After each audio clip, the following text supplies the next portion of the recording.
Hold on. Yes, I'm in here drinking malt liquor. Yeah. The Eagles won 2 in a row. Malt liquor Wednesday. You know what I mean? Niners won 2 in a row. My AFC teams won 2 in a row. Yo. My Bills got spanked up by a MVP candidate. I gotta get that running back and Croc. He was running. I mean, hey man, we here, man. Listen, Buck Flair started drinking that malt liquor early, and ain't nobody seen him, man. You know what I mean? So, as of right now, we are doing the Buck Flair show in honor of Buck. I started drinking mine early. I'm out of the Ink Bing. I got to move on to the Billy D. Williams. Billy D. Yeah. Like I said, we got Ace the MVP in the building. What up, y'all? Happy Thanksgiving, everybody. You know what I mean? We got Jay Will in the building. Gobble, gobble. He ain't here with his Warrior shit on, but the Sixers winning.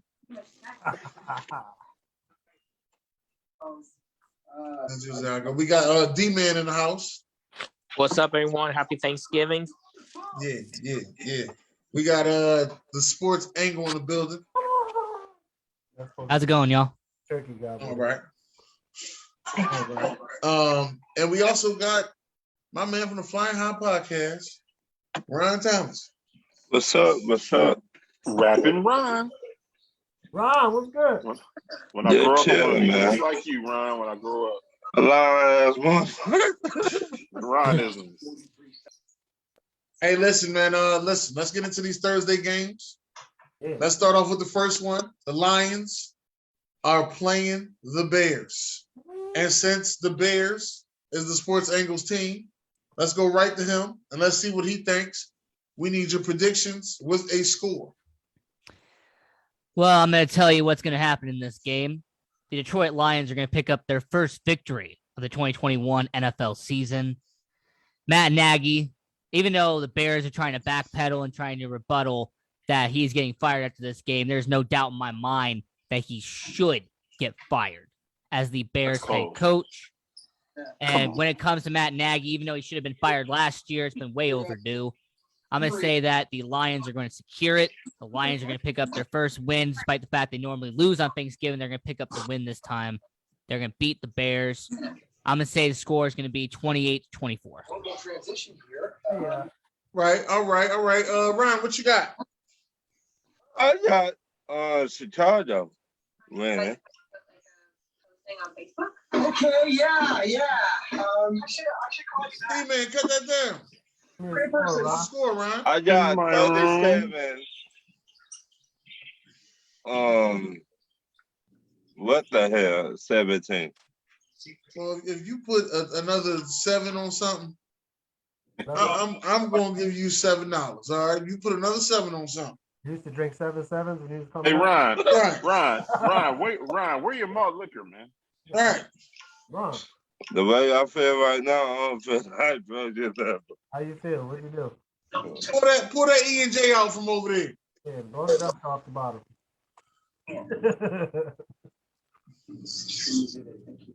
Meanwhile, D-Man, what you got to score, D-Man? I don't know what I did. I didn't do anything wrong, so whatever I did. Anyway, so I'm taking the Lions 16-9. 16-9? No, your background noise was loud. I don't think you did anything. It was just your background noise was just loud. That was all. Oh, my bad. I didn't. Yeah. Jay Will, what you got, Jay Will? No Justin Fields. No Justin Fields this weekend, right? No Justin Fields. Oh, Fields. Jared Goff is a game time decision, supposedly. And who's starting for Chicago? Mr. Andy Dalton. Andy Dalton. If it was Lil Kim, my decision would be different. But the Red Badger BB gun guy. Yeah, the ginger beard. Yeah. I'm gonna go. You know what, man? Let Detroit get their first win this week, man. I'm rocking with them Lions. Yeah. Let's go. Yeah. I'm right. I'm gonna take. Go ahead, Ace. Who you got? I'm sorry. Oh man, you good. You know what? I think I'm going with the Lions too. And a while back I said, I wouldn't be picking them boys anymore. But this just seems like one of those games that they could pull off here. And I know that Nagy has lost the locker room, so I wouldn't be surprised if these boys don't even play for him. They might just go out there and they just gonna be there to be there until this coach is gone. I don't even think he make the flight home. I think he get fired after the game. I got the trade 24-9. Okay. Yeah. Not only do I believe that Matt Nagy's lost the locker room, he lost the whole damn city. When they start chanting "Fire Matt Nagy" at your son's football game, That's terrible. we talking about a high school football game. In the second quarter of a high school football game. While he was That's just terrible. While he Terrible. was there. So that just to let you know you've lost the whole damn city. It's time for you to go. I'm definitely taking the Detroit Lions.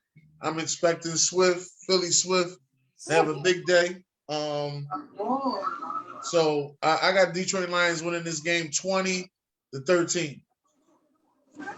That's what I got. The next game is the Dallas Cowboys versus the Las Vegas Raiders. And there ain't a bigger Las Vegas Raider hater in the world than Jay Will. So Jay Will, tell him how you feel.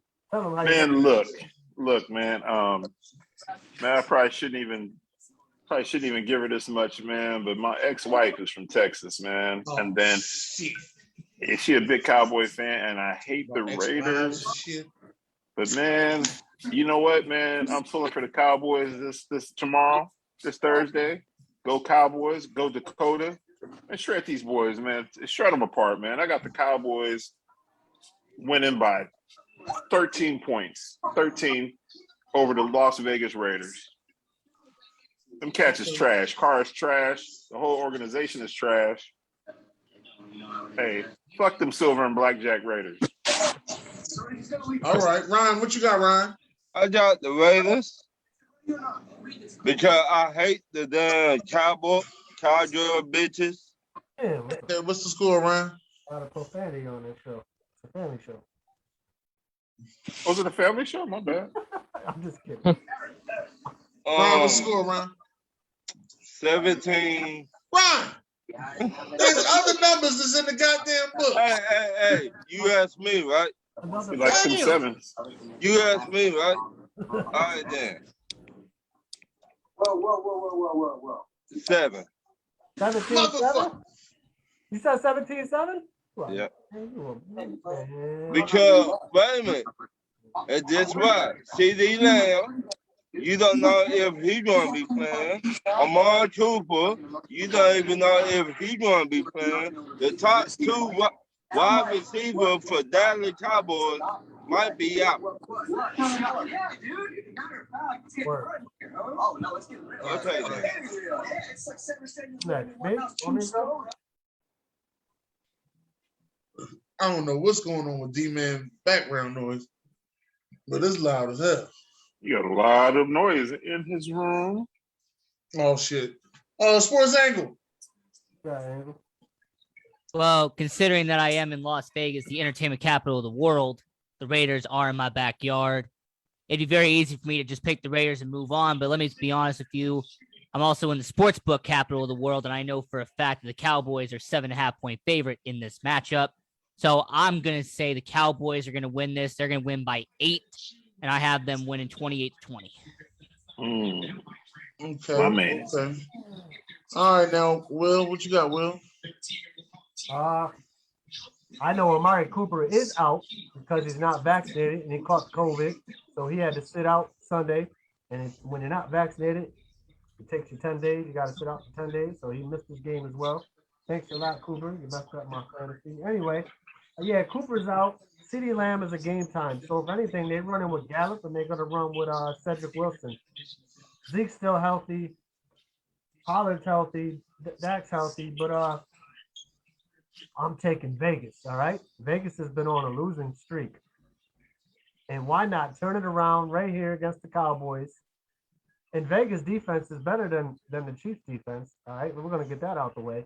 And what I seen the Chiefs do to Dallas last week, I know Vegas could get it done with Max Crosby and them boys. So I got Vegas here 30-24. All they got to do is hang in there. Yeah, I'm going with Vegas. Well, okay. I'm taking the Raiders as well. Oh, Raiders. Jeez. The Raiders. I'm taking the Raiders. I want the score to be 35-28. The Raiders. What Derek Carr go do, Dennis? Shit, I don't give a fuck if he don't do nothing. Don't matter to me. I just want the Raiders to beat the Cowboys. I want the Cowboys to lose 2 in a row. I want Cowboy fans to be looking sad as shit on Thanksgiving. Okay? But you know what, Dennis? You coming from you selfish, man, and that's a real selfish act. Who the fuck are we talking about?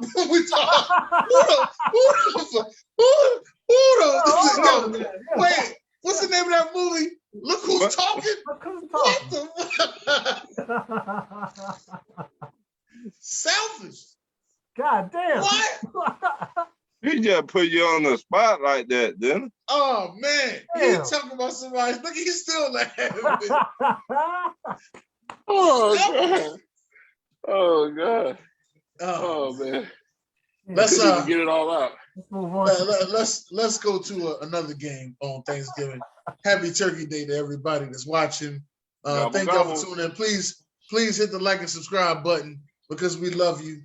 But we got the Buffalo Bills going to New Orleans where the Saints come marching in.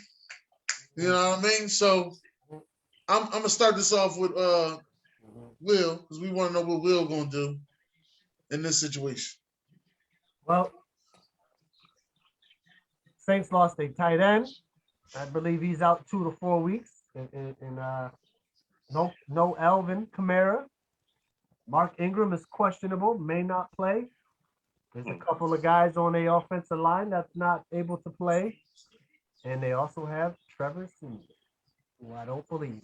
Buffalo got a rebound here. That's all there is to it. This is a great opportunity for Buffalo to come in, rebound, kick their ass, and then go back home, all right? 38-17. Buffalo going to get it done. You know, if the Saints had Kamara and Ingram, 1-2 punch, I would say that the game would be a little bit different because for some reason Buffalo can't stop the run. But, here New Orleans really doesn't have the run game. I don't even care if they were trying to run Tyson Hill. It's just not going to work. Buffalo's angry right now. They're being questioned by the media. They got to come out. They got to kick some tail here. 38-17, Buffalo. They're going to rock them. Okay. Ryan Thomas, what you got? I got 27. If he say one more motherfucker 7, it's coming right now. I'm tired. That's the only number he knows is 7. You got his thumb up his ass, man. Right, you gotta get your thumb out your ass. Been up there 7 times. Smell that motherfucker there. I bet you say 3. What you got? 27 or what? I got 27-21. Thank you for saying something other than 7. Well, the score is technically 7. So Ain't this a bitch? You had that. Go 45. What team you took again, Ryan? I got the Bills. Oh, okay. Because the Saints, they cannot get right. Okay. All right. D-Man in the building. He actually gave me a score. I think it's 31-12. Is his score? He took the Bills 31-12, which is always a little scary because D-Man plays that psychological BS on you. So you got to watch him. The sports angle, what you got? I got the Buffalo Bills. I got them winning 35-28. All right. Now we got Ricky. I'm gonna go Bills 32-17. Okay. The Bills 32-17. All right, Jay Will, what you got, Jay Will, in this game? I'm going Bills, man. I'm gonna go. Huh? I'm gonna go Bills 21-13. Nice. I'm doing something. I like Okay. all Bills. You gonna be the lone wolf? You're gonna go against your own team. Who's going against their own team? No, I already went. I picked Buffalo. I guess I just might be the lone wolf because I feel as though the Bills need to fix up a couple loose ends, you know. And I feel as though Mark Ingram is going to be over there singing to y'all like, "You can't stop the rain. You can't stop the rain, no. When it starts to fall." You gonna be singing if he's not playing though. And then he might remix it for you. He might go, "A lot to my women," you know what I mean? He might remix it for you, you know what I mean? Never know what may happen. You understand what I'm saying? But I like Mark Ingram in this one to go wild on y'all. That's what I like. I'm taking the Saints in this one. I say the Saints win this game 24-21 Saints. Ooh. Now we got to get into these Sunday games. Oh, happy Sunday. Let's start off with, you know, a team that's it look like they're starting to get their way right now. And another team that just got the best player that ever played in their franchise back. So we're going with the Miami Dolphins versus the Carolina Panthers. And I'm going to start with you, Sports Angle. All right. Well, to me, it's going to be a very close game between Carolina and Miami. It's going to be like a field goal. So, you know what? I'm going to say that the Carolina Panthers will win this game 32-29. 32-29 Carolina Panthers. All right. Well, look like you're busy. D-Man, what you got in this game? Sorry, guys. Is it in? Supper. Dolphins 17-16. Sorry about the background. Every time I keep on mute, it'll do the same noise. I don't know why, but apologize. No, it's cool. It's cool. Just when we call you just unmute. That's all. That's all it is.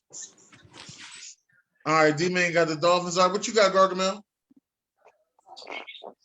I'm gonna go on a limb and probably say the Panthers 20-17. All right. Ryan Thomas, you still there? All right, Ryan ain't there. He got his finger up his ass. Ace. Looking for Calvin Ridley. Come here, baby. Come save me. What you got, Ace? I got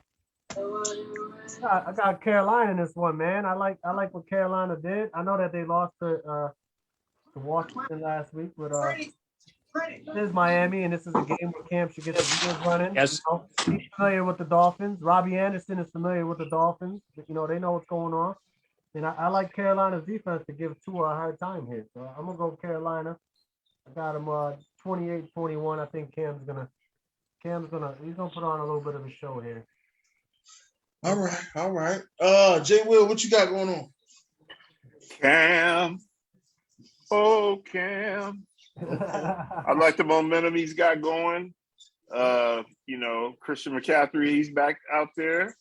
I'm going with Cam, man. He's got a lot of momentum going. So I got Carolina 28-21. Okay. I took the Panthers in this game also. I feel as though Miami may be getting a swing of things, but I don't think Tua has enough to take them to where they need to be. So I think this game is going to be another close one as well. I'm going 27-30, my Panthers. The next game that I have to pick, we're going to go with the next game. It's going to be Atlanta and Jacksonville. And Ryan Thomas, I don't know where the hell he went. Might have his fingers somewhere they ain't supposed to be. So, Nah, I think he's too ashamed of the Falcons, so he wants to skip this pick. yeah. So we'll start with Gargamel. Gargamel, what you got for this one, Gargamel? 28-3. Oh Jaguars. shit! Oh, man. Oh shit! He ain't right. Oh, Who ain't right? He ain't right. that's crazy. He ain't the fuck right. What you got over there, Sports Angle? Yeah, this is going to be another field goal game. Going to be a low-scoring game. Falcons 16-13. But let's all be honest, everyone in the panel, this game doesn't matter. Yeah. Jay Will, what you got, Jay Will? Who are the Falcons playing again? Ain't nobody care. Are they playing the No, Jaguars? seriously. Ooh. And where's this game at? Hold on. It's in Jacksonville. Jacksonville, Duval. It's in Duval. I'm gonna go with Jacksonville, man. I think them Falcons they go keep that foot on the Falcons' neck, man. I'm gonna go Jacksonville, and like my man Sports Angle said, it's gonna be probably a bunch of field goals. I got it 13-10, Jacksonville. Ooh. All right, Ace, what you got? I'm going Jacksonville 28-10, and I'm saying that because I think that defense, I think you're going to see some Josh Allen running around there giving Matt Ryan a headache, man. He's going to pick Matt Ryan off. I haven't seen anything really good come out of Atlanta in the last couple of weeks. They've been outscored 68-3 in 2 weeks' time. Jacksonville, granted that they're not that great, but they're also not that bad. Their offense is ranked between 20 to 25, so they can put up yards and they can get touchdowns, and Atlanta can't stop nothing. They can't stop a nosebleed. So Trevor's gonna show out here, and I think that Jacksonville defense is gonna give Matt Ryan a problem. So it's 28-10. That's where I'm at. Okay, I'm taking Jacksonville in this one. 17-14, Jacksonville. I say they win with a last-minute touchdown. That's what I say on that. The next game we got is the Jets and the Houston Texans. That's the next game we got. Jay Will, what you got for us, Jay Will? Ain't get any worse. Man, I mean, you got Tyrod in Houston, right? Yeah, we got Tyrod Taylor. Yeah, I mean, them Jets, man, they stinky, man. And I feel bad. Actually, I don't feel bad for Robert Saleh because his ass shouldn't have left the Niners. So I'm going Houston. I'm going Houston, man. I got my main man, Tyrod Taylor. He put on the show again, man. I got Houston. I got this in a blowout, man, like 35-13, 35-14. Okay. All right. What you got over there, Sports Angle? Well, considering this is the battle for the second overall pick in the upcoming draft, Damn. I'm going to say that this is going to be another field goal game. It's going to be really low scoring. I don't really see a lot of action. But I'm going to go with the Jets simply because of the fact that with this game, once again, it's going to be coming down to who has the better kicker, who has better defense. So I'm going to say Jets are going to win by 3. I'll say 17-14. All right. Gargamel, you ready? 23-17, Jets. Ace MVP? Zach Wilson is the quarterback for the Jets this week, I believe, because Flacco and the number 1 draft pick got COVID. I like Houston here, man. I just seen Houston give the Titans a run for their money, so I know they could devour the Jets. But I'm gonna go 19-6. All right, something a little unorthodox, but they're gonna pull it off. Okay, Ron Thomas. I'm going with the Texans 16-7. That's 7 in there. Okay. I'm taking Houston as well. I'm going 21-14, Houston Texans. I think the Jets put up a little bit of a fight, you know what I mean? Next game we got here, since Ricky's in the house, man's right to go ahead and do it. The Philadelphia Eagles versus the New York Giants. Slick Rick, who you got? Don't pick Jason Garrett because he fired, is it? That's the best thing that ever happened to me this week. What are you talking about? No, Freddie Kitchens is there, so that all you did was replace one dummy with another. I won't go there about dummies, but 20-17 Giants. It's okay. I'm used to people being a lone wolf on everything. It's okay. All right, okay. I ain't mad at that. Sports Angle, wake up. The Giants put you to sleep? Oh, I'm sorry. No. This is a game against two teams that really don't matter. So I went to sleep. Oh, Sports Angle looked like he needs some pussy in his lap. Talking about this motherfucking this motherfucking Billy D. Williams and his ink thing really got me thinking something else. I know a fucking Bears fan ain't say some shit don't matter. Hold on. The fuck? The fuck? Hey, I'm gonna say this: my team doesn't matter either, so don't really matter. I'll let you But finish. since you're gonna ask the question, I have the Eagles win this game, 35-31, whatever. Okay, Ron Thomas. I got the Eagles. It's gonna be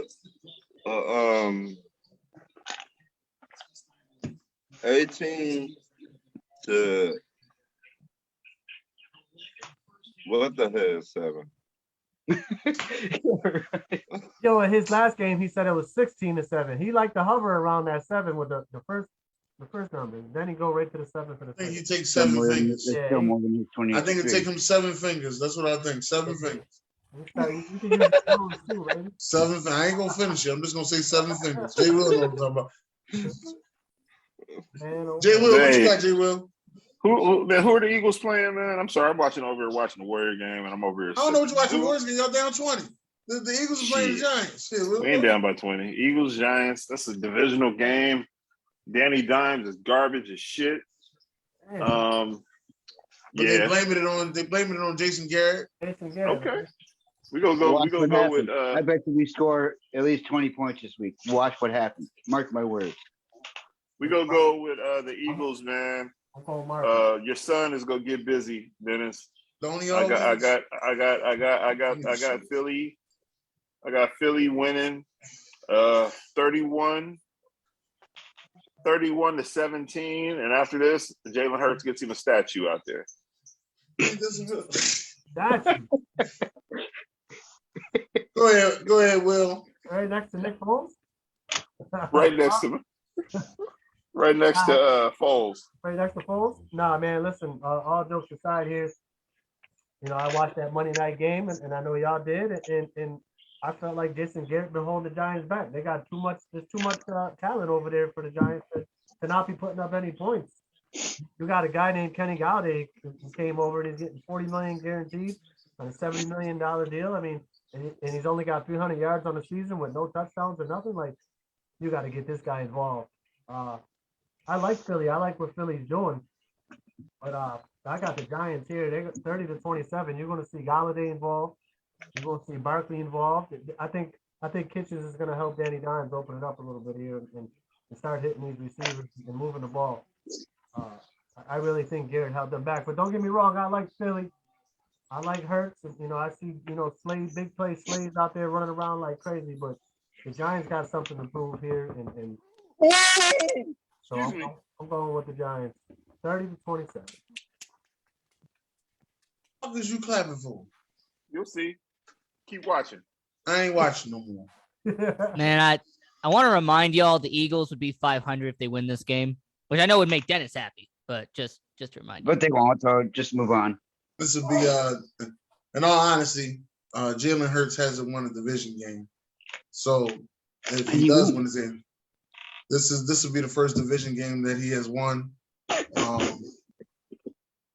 Nick Sirianni will be on the 3-game winning streak. So this game actually means a lot to us. Every game, we take every game seriously. And this is fuck the Giants week, so we're saying fuck the Giants. I'm taking my Eagles to win this game.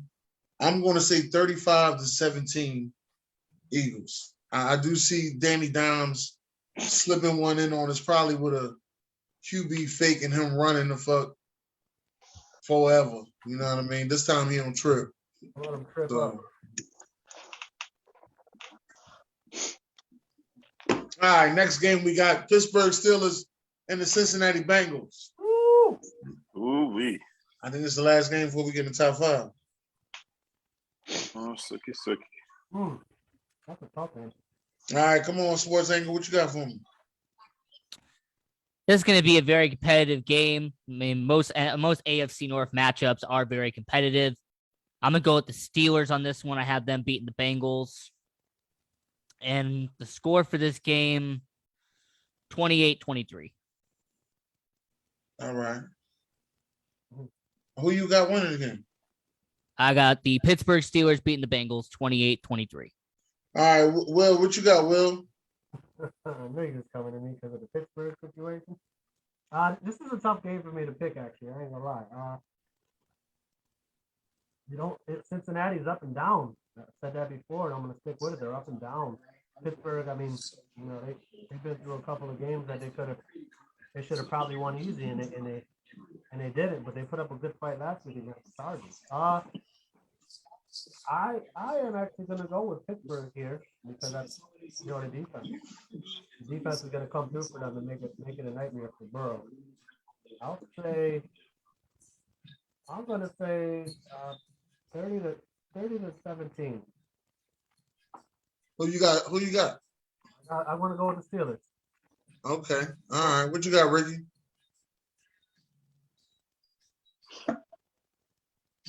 $24-21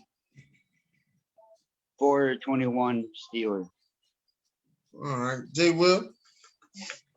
Man, I'm gonna go with my boy Disco Joe, man. Joe Burrow, and then Let me down Mixon. laughing. Disco Joe. The fuck? Yeah, I call him Disco Joe, man. His mama probably call him Joe Burrow, but I call him Disco. Joey. I got the Cincinnati Bengals upsetting the Pittsburgh Steelers in a barn burner. I got it 31-28. Okay. All right. All right. Well, listen, I'm taking the Pittsburgh Steelers in this one. I do think it's going to be one of those slobber knockers that y'all thinking about. I actually got Pittsburgh winning this game 31-28. Pittsburgh Steelers. Gee, you said a slobber knocker? Slobber knocker. Yeah, them AFC North matches, they don't never be right. You know what I mean? Mm-hmm. And speaking of AFC North matches, with the top 5 game of the week, this game is the Lamar had to go take a shit game, and he didn't get a chance to wipe his ass. All right, we're talking about the Baltimore Ravens versus the Cleveland Browns. And Jay Will, could you start this off for us with the Baltimore Ravens versus the Cleveland Browns? The Lamar didn't get the chance to wipe his ass game. You understand what I'm saying? He was taking the shit, and he didn't get a chance. To Trace McSorley last year, then he let him wipe his ass. You understand what I'm saying? So Lamar is back this week, right? Yep. He is going to torch them boys, man, and maybe what's the quarterback over there, man, in Cleveland? What's his name? His name is Baker. Yeah, he might have to make another maker. commercial. He might have to make another commercial out of this. I got it. I got the Ravens winning big. I got this 35-10. These Cleveland Browns are trash. Okay. Sports Angle, you in Las Vegas, the sports capital of the world. Let us know what you think. I'm actually going to be opposite of Jay Will, but here's my logic on this one. Oh, shit. It's about which defense do I trust the most? And I trust Cleveland's defense over Baltimore's. So when it comes to this matchup, I think it's going to be a 4-point game. So I'm going to say it's going to be 35-31. You're going to have the Cleveland Browns winning this game, pulling off the upset against Baltimore. Okay. All right. Gargamel, what you got? 35-28 Ravens. And Ace the MVP. Yeah, I'm gonna go Baltimore here. Lamar's back. Everybody should be playing there. And I like Baltimore's defense better. And I just feel like if Baker Mayfield takes it, if he gets pulled to the ground wrong or he takes a hit wrong, you're gonna see some Case Keenum come in and I don't think he can get it done. I don't think either one of them can get it done against Baltimore. I just think Baltimore's going to come out and, this is a divisional game. It's more important to Baltimore than it is to Cleveland. Cleveland just, there's no excuse, but they just look like they're falling apart. Every week they're doing something different. They blow a team out and then they get blown out. So I just don't understand what's going on over there, even after Odell left. I wouldn't be surprised if you start hearing the chirp soon about the coach. You know, what they're going to do about coaching over there. But Baltimore 34-24. I'm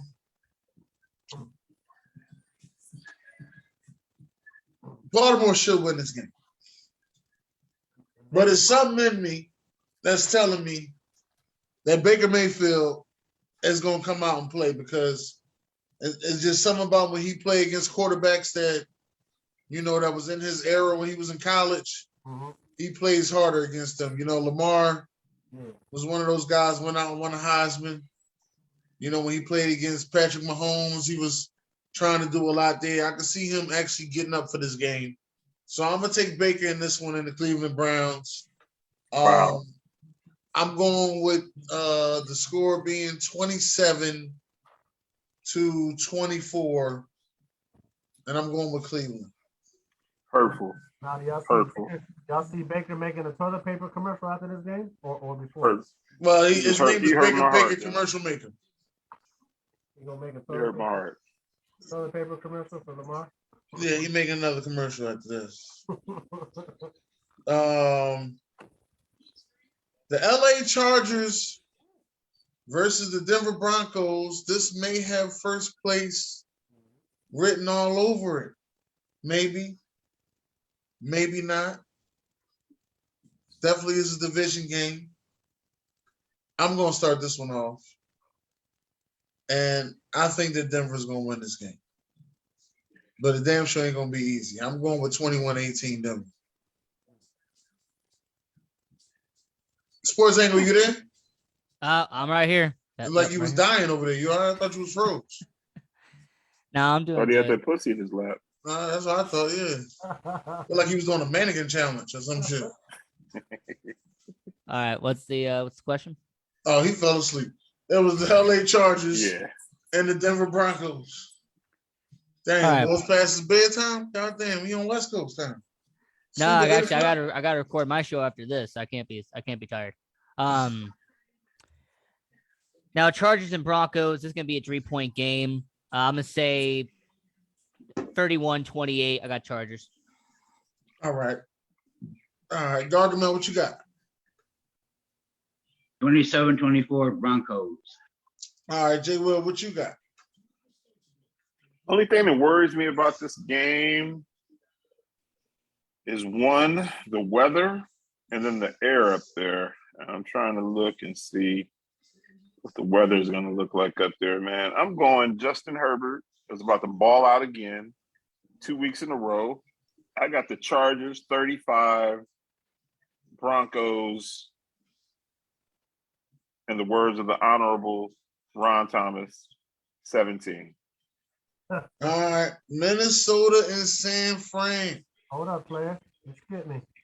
I skipped you? Yeah, let me get my My bad. I thought I was you first. Goddamn Bing caught up with me already. I'll tell you what, for this game, he's all right. That's why I'm here. I got the Chargers over Denver. I like what the Chargers did the other day against Pittsburgh, and Herbert and Eckler were all over the place. Mike Williams was catching bombs. I mean, Denver's got the weapons, but they don't have the quarterback. But what I have seen Denver do is they paid all these wide receivers. They locking them up. So that tells me next year, somebody going over there that's going to be very good quarterback. It's not going to be Teddy. Interesting. Just throwing that out there. When I seen that happening this week, I was like, ooh, they're locking up all the wide receivers. What's going on? Then I thought about it. Aaron Rodgers, maybe. Sean Watson, maybe. Who knows? But it's crazy how they locked them all up. But I like the Chargers here, 35-17. All right. Next game is the Minnesota Vikings and the San Francisco 49ers. And what better way to start this off with our local San Fran fan? You know what I mean? If y'all don't know, he loves San Fran and everybody that's playing the Raiders. Ah, man. I mean, so, I am a homer, but it's going to be a tough game for the Niners, man, because, they got a good running game over there in Minnesota, and they got a couple of good receivers also. You can't trust Kirk Cousins, though, and that's the thing, though. I think that if we can get some pressure on him, I think that he, can probably toss a couple turnovers. Oh man, I'd be very disrespectful to the Niner Empire if I went against them, man. So I'm gonna say this is gonna be tough, man. 23-29ers. Okay. All right. Something is telling me to go with Minnesota, but I don't know. Sports Angle, what you got? 23-29. I could see this being a 4-point game. San Francisco building up momentum. I'm gonna give a lot of credit to Jay Will's team. They're getting hot at the right time out there in San Francisco. So I'm gonna say San Francisco is gonna win this game. They're gonna keep it going, get into the playoff spot out there in San Fran. They're gonna buck the Vikings out of a playoff spot with this loss. So I got the 49ers winning 33-29. Okay. Let me give y'all a little history right here, right? For me. I will never bet on a San Fran, Minnesota game ever again in my life. What happened? Let me explain why. Do y'all remember the game? Greg Lewis catch, right? Yes. That's exactly why. Yo. Wow. I made a $20 bet. I picked 7 teams, and my dad was like, "Why would you pick so many teams?" I'm like, "I'm gonna win $1,500, Pop." And he called me. I think he jinxed me too. He called me. He was like, "Damn, you got all 7 right." I'm like, "Yeah." I'm just waiting for this game to be over. Brett Favre threw that fucking pass. He almost got sacked to Greg Lewis, and I said, "I'll be damn." Damn. That's rough, dog. I forgot about that. Yeah, that's rough. He remembered you brought that up. That was good. Yeah, that's my history on it. But I'm gonna let you go ahead. Go ahead, Ricky. Is it in Santa Clara or Minnesota? Santa Clara. Santa Clara. Well, after the Vikings beat the Packers last week, I'm going to go with them 28-25. All right. Yeah. What you got over there, Will? Yeah, I'm gonna go Minnesota here. I think the days of saying that we can't trust Kirk Cousins is over, man, because Kirk Cousins been balling on the low this year like crazy. He's 21 touchdowns and 2 interceptions on the year. His favorite target is Justin Jefferson. That guy is a monster, and he can't be stopped. You still got Dalvin Cook. You still got Adam Thielen punching touchdowns in. I like San Fran. I just don't think Jimmy G and them can keep up with Kirk Cousins. Kirk Cousins, he's firing on all cylinders, and he has the offense to do it. I'm going Minnesota here, 38-28. All right. Who are the Bills playing? Shouldn't have took the Bills. I'm sorry, man. Oh man. Did I get everybody? Did I get Sports Angle? Did I get you? Yeah. All right, I got everybody. All right, I got everybody. All right. What's the next game? Tampa Bay is playing against the Indianapolis Colts. Tampa Bay Buccaneers, Indianapolis Colts. This is the typical Buck Flair game. You know, this is the team he loves and the state that he lives in game right here. This probably was his #1 game because of those type of implications that are going on. And the crazy thing is, the game is in Indianapolis. I'm surprised he ain't gonna be there on Sunday. That surprised me. But I'm gonna let you go ahead with this one, Rick. What you got?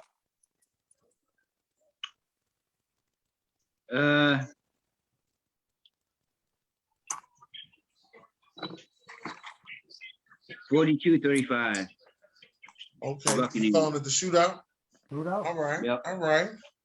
What you got, Sports Angle? This is going to be a high-scoring game. You're going to see Dennis's favorite quarterback in Carson Wentz. You're going to see him put on a clinic in Indianapolis. However, Tampa Bay is going to win this game. It's going to be 42-38. Okay. Wow.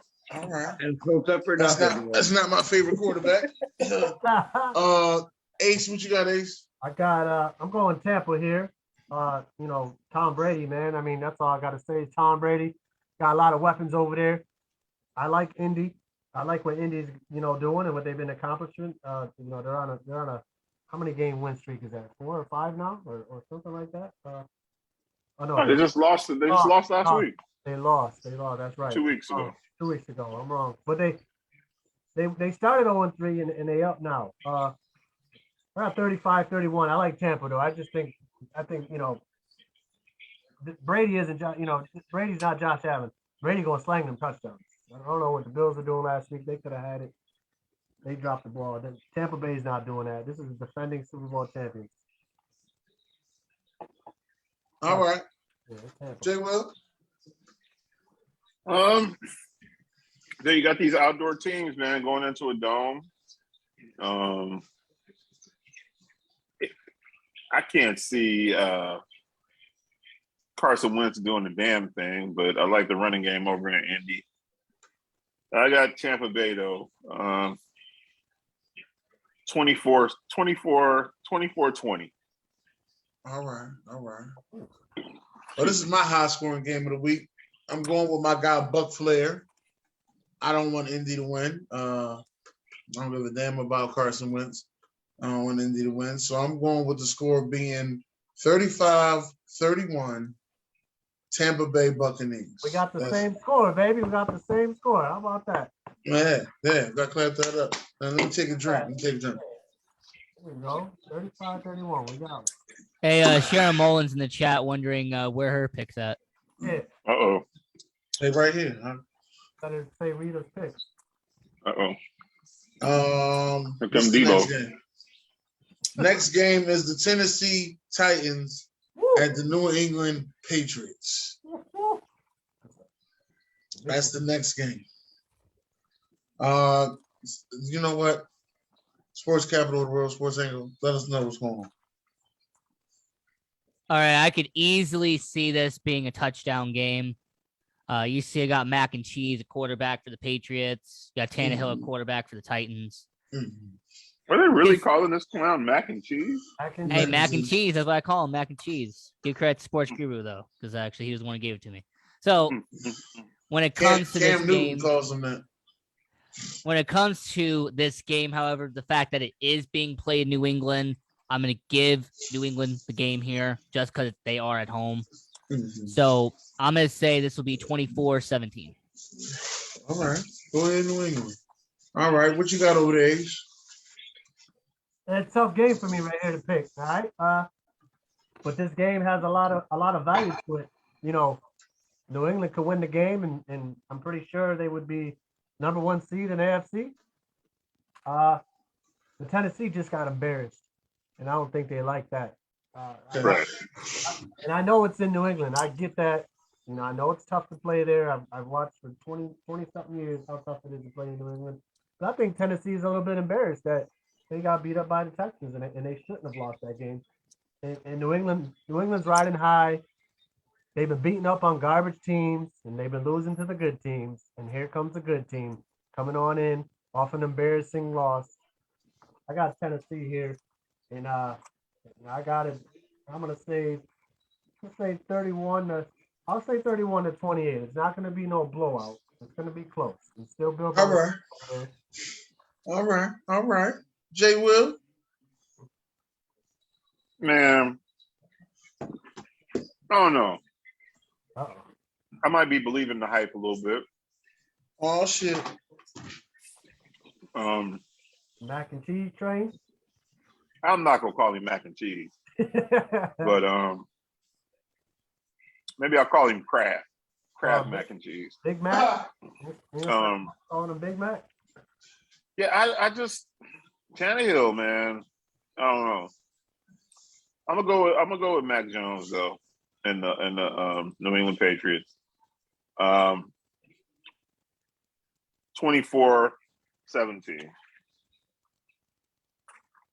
We start calling him Little Mac from Mike Tyson's Punch Out. Right. Little right. Mac.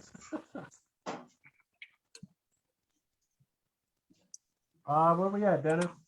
Here I come, hold up.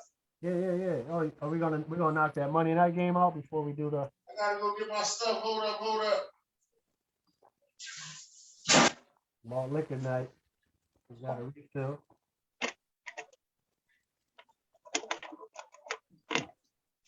Hey, Ricky, how's those Minnesota Wild doing, man?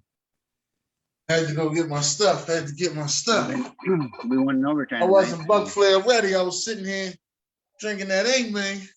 Yeah. I wasn't ready. All right. Before you go move on. I had to let him know. Hey. It's Tanny Queen. time. Hey, Queen. Before you move on, it's my turn. I haven't given my bucket or Get your picks out. Go ahead, Ricky. I'm gonna say 27-20 New England. Called him the Queen.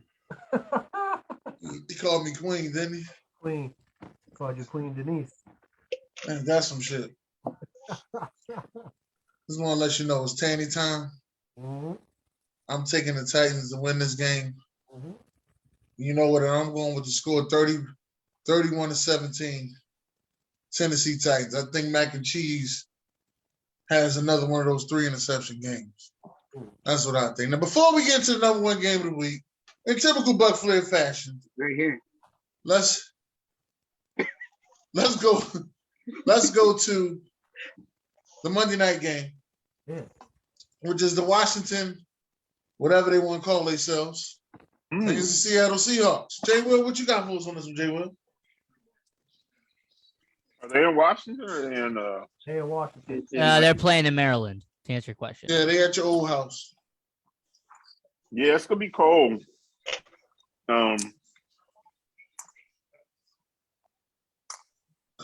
I'm gonna go with my man Heineke though, man. I got Washington. I don't know. I don't think that Russell, last name Wilson, I don't know about his finger, but I'll go Washington. Let's go, Steph. Let's go, Steph. I'm gonna go Washington. Cut that shit up.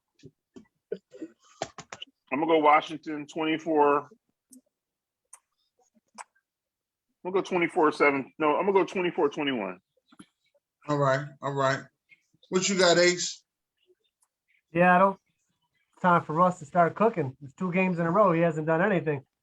This is a chance to do it here. You want a big stage. This is Washington, and you should be able to go there. You should be able to go there. Buck Flair just woke up, yo. Oh boy, you should be able to go in there and beat Washington. By the way. Hey, Buck Flair deserves a fucking demerit for being this fucking late. Yeah, you can't be late. The game is tied. What the hell? We're writing them up. Yeah, I'm going Seattle here though, 30-24. I think Russ. Warriors up by 3, bro. Okay. Russell is going to turn it around. Telling you right now.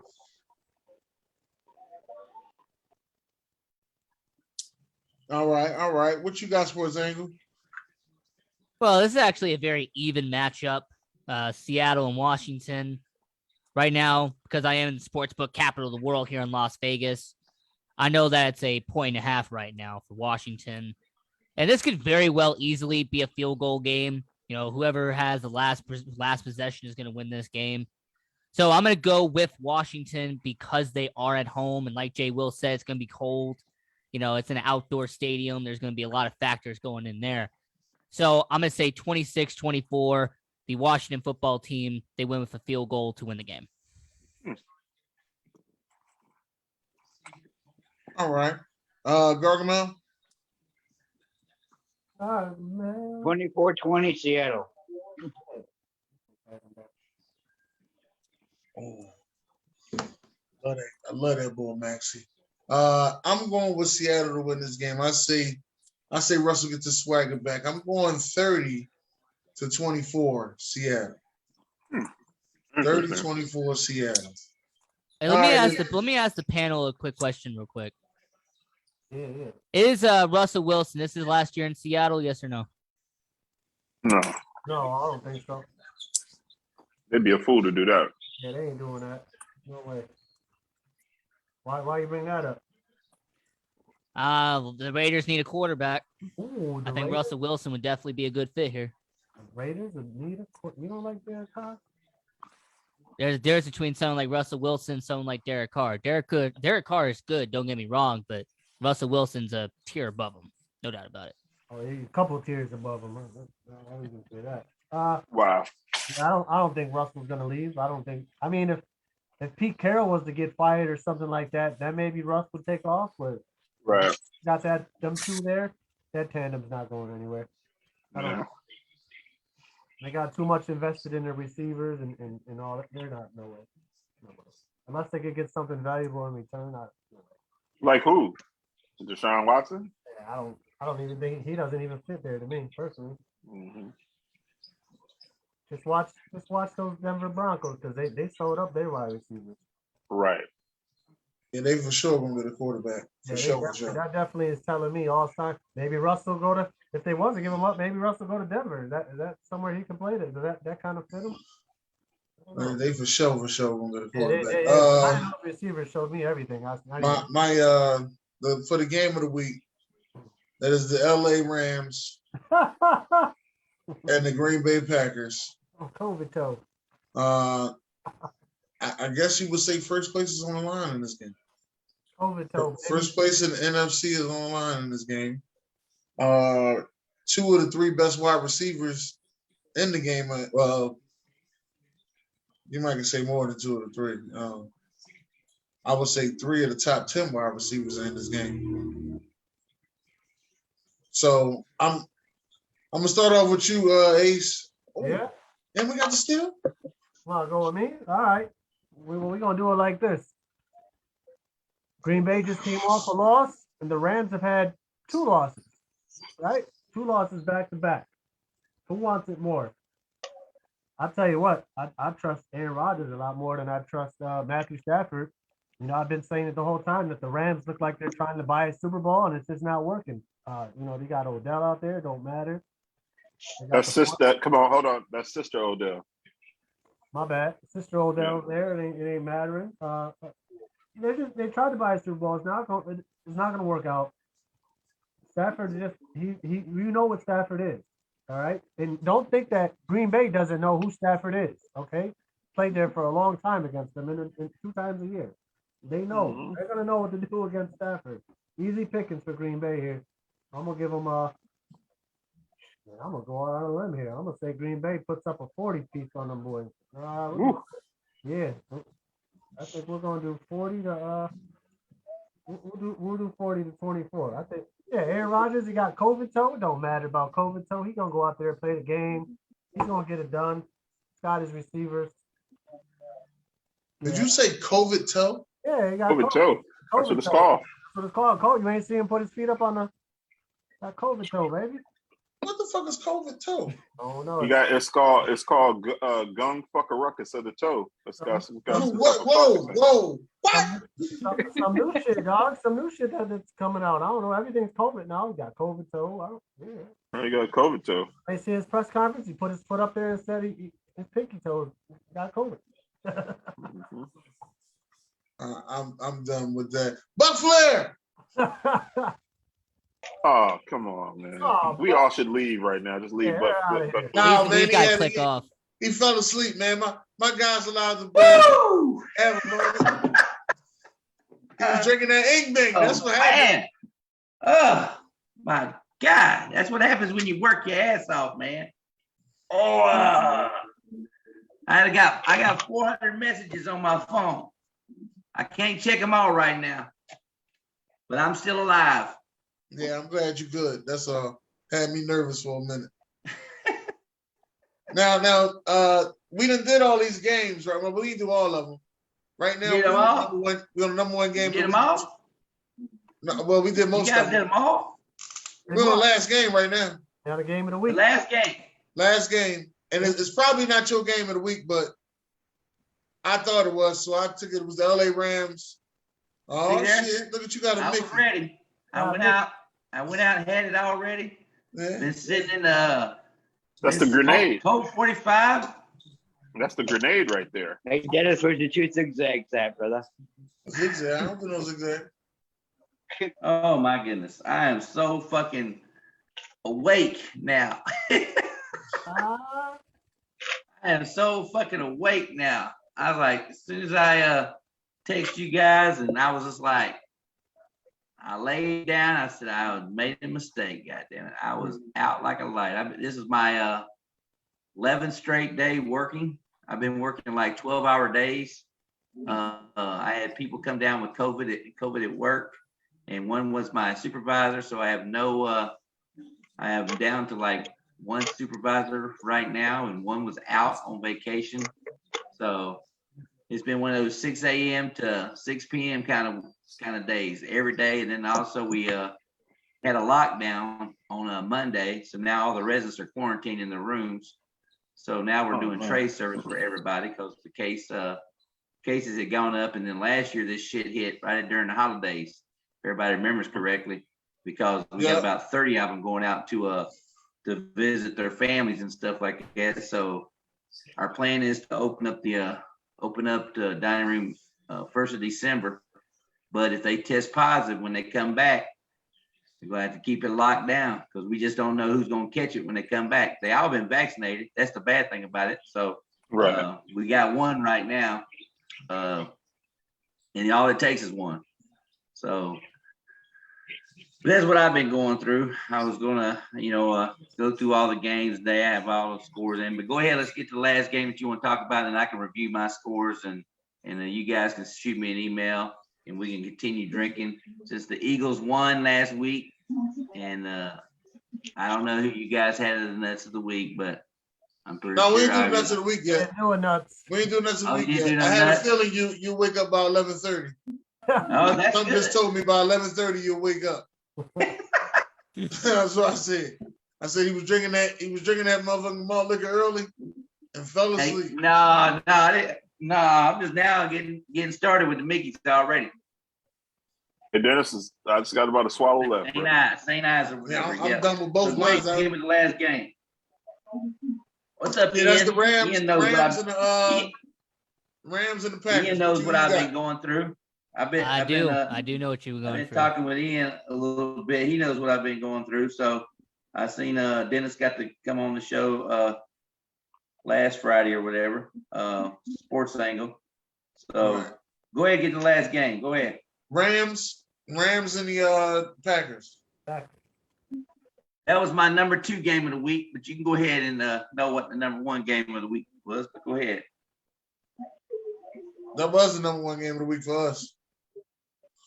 Number 1 game of the week for us fans was Rams and Packers.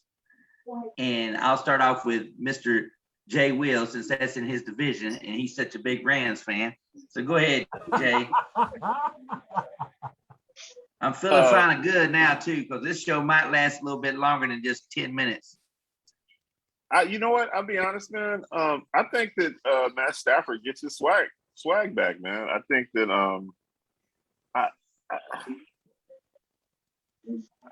I don't want to go for the Rams, but I got the Rams winning by 6 points. Rams by 6. Yeah. All right, Sports Angle, another LA fan. Now, anyone who has watched the Sports Angle at any point in time knows that I hate the Green Bay Packers with a living passion. My goal in life is to see the Packers go 0-17 at least at one point in my lifetime. See the Packers lose every single game in an entire season. And considering that I'm in the sports book capital of the world, I know the odds like the back of my hand. This game is pretty much a pick'em. Rams are a 1-point favorite, but that's pretty much a pick'em anyway. So I'm going to pick the Rams to win this game, and I got them winning 30-27. 30-27, Rams, 2 for 2. Gargamel, Ricky, what's up, Ricky? How bad I want to pick them, I can't. But 28-27, Rams. Wow. We'll be 3 for 3 now. All right, Will. No, yeah, I told these boys right as you were hopping on, I was just giving my synopsis of the game because I don't, Stafford lost 2 in a row, but Green Bay just lost 1 to the Vikings. But if anybody knows Stafford good, it's the Green Bay organization. They had to play him 2 times, for quite some years there. I think Green Bay is going to put up a 40-piece on these boys. It's going to be 40-24. Ain't worried about no 40-24. Yeah, ain't worried about no COVID toe, none of that stuff. It will be cold. It will be cold. I will say that. It's not going to be 80 degrees indoors and all that kind of good stuff. So it shouldn't affect Stafford that much because, like you said, he's a Detroit Lions in heart. So Will's taking the Rams. Oh, Green Bay. You taking Green Bay? Yeah, Green Bay. 40-piece. What score did you have then? 40-24. Green Bay. Damn, mine was 40-24. Let me write that down for good luck. God damn. I don't The trust Packers the are going to score 40 points. It's Packers possible. going to score 40 points on the fucking Rams. You seen what they put up last week with Minnesota, right? High score. Possible. Well, I mean, the point is that this is a team that had a week off to relax and prepare. Yeah. And Dennis knows I like that kind of stuff. Oh, yes, you do. And Dennis is probably sleep. I thought you was asleep a minute, Dennis. I said, "Oh, Dennis done drank too much damn malt liquor and shit." No, I'm sitting there watching. Me and I Jay Will. didn't even comb my hair when I came on tonight. I just said, "Fuck it, let me get up." God damn it, I gotta get up. Shit. I'm just checking my messages right now. I got one person saying, "Are you dead?" I'm like, "What the fuck? Would I ever? How do you want me to respond to that fucking text? You know what I mean? Just Are right you back, dead?" right back. Yes. Put the Yeah. skull face. Put the skull face in there. The emoji. You know the Yeah. skull? Yeah, I was tripping out on that shit. I was like, "Am I dead or whatever?" Golly, that's crazy. Yeah, I'm in my grave right now. Here, yeah. In my room. All right, Dennis, go ahead and hit us with the Rams and Karen Rodgers. Yeah, I don't think this game is going to be as high scoring as everybody thinks. My opinion, I'm actually going with 17-24 Green Bay. To be honest with you, Odell Beckham Jr. doesn't play that good in Green Bay. Remember last time he took that trip to Miami and then they went to Green Bay and he dropped everything in the playoffs. Yep, I remember that. Matthew Stafford, he's a tough son of a gun, but not tough enough. And Matt Nagy, just don't know who he is. Just don't know who he is as a coach yet. What the hell, Matt Nagy? Wait, what? I mean, my fault. I didn't mean to say Matt Nagy. I say that's too much damn malt liquor going on. That malt liquor kicking in. Sean McVay. We just don't know if he can guarantee him to get over the hump for the big one. I'm sorry. I was about to say, why are you talking about the guy's going to get fired tomorrow? Guys are on the unemployment night on Friday. All right. So basically, you're saying the Packers are going to get it done. Packers get her done. Get her done. Oh my goodness. Now, who did you have as the number one game of the week, Buck Flair? Tampa. Well, wait a minute. Let me get my Rams score here. It's number 2 game of the week. Number 2 game. I think Wilson done yell it out, or these people yelling it out. They already know. I'll get on Facebook here in a minute because I basically I didn't realize you guys. I appreciate you guys going on and shit. That makes me feel even better. Especially the ones that came in like Jay Will and Ricky. And I'm pretty sure I haven't seen, I don't know if Dallas or Ethan or Dalton. I know Dalton said something about he couldn't be on tonight. I know Hendy's still battling some stuff. Yeah. But anyway, Dalton was on earlier. And the fellas the fellas waited for you. Ethan, Dallas, Dalton, they were all here. They waited it out. Yeah, we've been waiting for you for about 6 hours, man. We started at 10:45, so they waited. How about Eric? Was Eric here? No, Eric ain't show up. Oh, Ron was here though. Eric was in the comments though. Yeah, Eric was in the comments for sure. He might still be here then. Is he in the comments? I haven't got on Facebook yet. Zara's in there. OG was in there. Shan was in there. June. Who else? Let's see. Well, anyway, getting back to this game, I think it's going to be like you said, a tough game. However, I just think that the Packers injuries catch up with them in this game. I think the injuries are going to be too much for them to overcome. And I got the Rams winning 27-20 over the Packers. Like I said, the defense this is going to be I think it's still going to be like the playoff game. But I think Aaron Donald's healthy. I don't think they can protect Aaron Rodgers, to tell you the truth. I think the Rams really get after his ass because one thing that Will and I did last week, we predicted Minnesota to win. Sure did. We begged the Vikings to win. Y'all thought we was crazy. Yep. And they fucking won. And one reason why they won is Minnesota leads the league in quarterback sacks. And actually, Minnesota's offense with Kirk and Justin Jefferson showed out. So I wouldn't be surprised to see Cooper Kupp, who's leading the league in receiving. I wouldn't be surprised to see his ass either go off or somebody else on the other side of him go off, because I cannot believe how Justin Jefferson played against the Packers defense. He was so wide open all the time. So I just look for, and they don't have is Aaron Jones back? Not yet. They got a couple more weeks. Aaron Jones not back. So now they don't have a running game. So all you folks who picked the Packers, I'm talking to Will and That's not true. Dennis. That's not true, Buck. You forgot about AJ Dillon. He stepped up last week. Yeah, AJ Even Dillon. though the Packers lost. AJ Dillon can ball out, man. I can't sell him short at all. Well, I'm glad he balled out, because I mean, one game don't mean he balled out, because if he was balling out, he'd have about 700 yards right now. I bet you he probably has about what, 300 yards on the season. That's because he's the backup. Ian can look that up. That's because he's the backup to a top running back. And what was the question? AJ Dillon, how many yards rushing he got right now? Hard to take the spot of Aaron Jones. I think if Aaron Jones was to get out of Green Bay, AJ Dillon would be the number one guy. 474 yards, 2 touchdowns. There you go. 474 yards. And what week are we on? 12? That's for a backup. Okay, not bad for a backup, Will said. Okay, well now let's see how you guys do. However, to be I don't fair, think you Aaron guys will Jones have- has only 541, so Oh, There you go. kind of close. oh. That's what I'm saying. That offensive line ain't there yet. It ain't there yet. So Yeah, I just think that they're going to win the ball game. I really do. I think they're going to. I mean, that was one. Even though it's number 2 game of the week, that was one game where I'm really leaning heavy on the Rams. And then it opened up as the Rams is the favorite. That's what got me.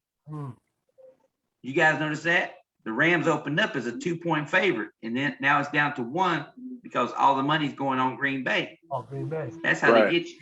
All the Right. Packer fans started jumping on Green Bay, and now it's down to 1. So if the Rams do win, now they got all them Packer fans suckered in Vegas to take their money away. So that's exactly what they do. Right. Very right. Good team.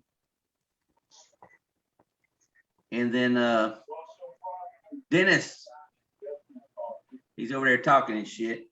Talking Yeah, about- what's going on? What's going on? You might lick it up. Nothing. You're over there talking and shit and everything. I just want to make sure you said you didn't get to the nuts of the week. We didn't get to next weekend, and we're trying to figure out what's your number 1 game of the week. Yeah, we think we know, but we're not sure. Well, the number 1 game of the week is a game I will be at. Goddammit. Oh, all right, okay, that is it. That's why. So I was kind of right. I said, but Buck Flair should be at this game. I said that. Yes, and me and the boys are going to be at the game, and Buck Flair and the luckily, I Buckettes. think. Let's see. After Friday, that will be my 13th day in a row. So after Friday, I plan on maybe doing a half day on Saturday, and then Sunday I done told them, I said, I don't care if there's 2 people here, y'all can give them milk and cereal in the morning, and then y'all can give them a ham sandwich at lunch, and then just make sure they order Domino's or something at dinner time if y'all don't want to work. So I said, because I will be at I'll be at the Bucks game. All right. I told the residents that too as well. I said, I hope everybody comes to work on Sunday. I said, because my ass is gonna be at the game and I'll be waving at you guys eating a hot dog or some shit. I said, so y'all gonna have a good meal tomorrow. I can tell you that. We got the turkey and the ham and the sweet potato casserole and the green bean casserole and the stuffing and the gravy. What's that sweet potato casserole? Yeah, what's that like? Is that with sweet potatoes with marshmallows? Sweet potato casserole got brown sugar, pecans, and then basically, once it's whipped, we put and it's almost done. We lay some marshmallows down on the top. Oh, Let it sink on down. I'm sorry, but don't take this personal. But pecans and sweet potatoes, that's some white people shit. Just let you know that, right? And we ain't putting no nuts or no raisins or none of that. I ain't putting no raisins in it. No raisins. I'm just like, none of that shit is invited. to Thanksgiving. Ain't no But the raisins and reason no why we potato do salad. that, Dennis, let me tell you something. Reason why we do that, because we have sweet potato pie. So if you don't want to eat you can have mashed potatoes and gravy. But if you don't want to eat the sweet potato casserole, you can have a sweet potato pie. Like you, motherfucker, want to eat something plain, and you can have some whipped cream on it, and you can go ahead and say, I had some sweet potato casserole with no nuts and no fucking brown sugar, no marshmallows on the shit, because that sweet potato pie is all that shit is. I mean, but I ain't gonna lie to you. My grandma used to make a sweet potato pie with the coconut in it. That was pretty good. Coconut. Yeah. Hey, that's only something. You talk about some, and you talk about some white people shit. Right. Hold up. God damn it. Wait. I got one even further for you. Goddamn white people eat goddamn coconut shit. I'm gonna tell you something that's a little bit even funnier. My grandma had a restaurant where she made chillin' hoagies. Hey, what? She made chillin' hoagies. Oh my goodness. Chillin' hoagies. Oh my goodness. That's all I can say. Oh my goodness. Hey, Buck Flair. Let me get on Facebook. Yeah. Buck Flair, Yeah. I don't know, man, if you ever had this, man, but you got to get on this Elijah Craig, man. It's good stuff. It's good for the soul right here, brother. Oh, Elijah Craig. Let me look at it again. Is that brandy? It's bourbon, bro. Is that, huh? Bourbon, 94 proof. Okay, okay. 94 proof. 94, you trying to put me to sleep. All right. Push it right out, boy. All right, couple shots today, you going right to sleep. Right up on the show drooling and shit. You wake up, your wallet be Okay, gone. I see Sharon in the. Like that girl got me. Goddamn Craig. She talking about drink some of this Craig. Drink some of this Craig, Big Daddy. No, motherfucker. Come on, All right, let me see. Yeah. Oh, nuts of the week. Anyway, you ready for the nuts of the week? Nuts of the week, baby. Come on. Go ahead and hit the nuts of the week and stuff. I'm just now getting on Facebook and checking out. You checking out all your messages? I'm just I mean, I went ahead and responded to 200 of them, but anyway, now I'm on regular Facebook, so the other 200, I'll see if there's any kind of pictures on them, because there's a lot of women on that one. So anyway, let's go. For entertainment purposes only.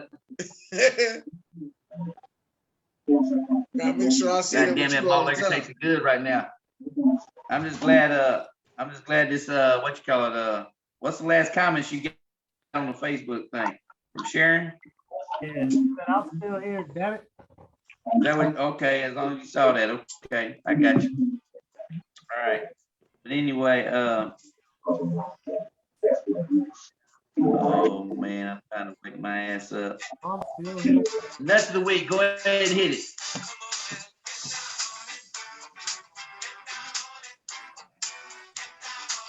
No.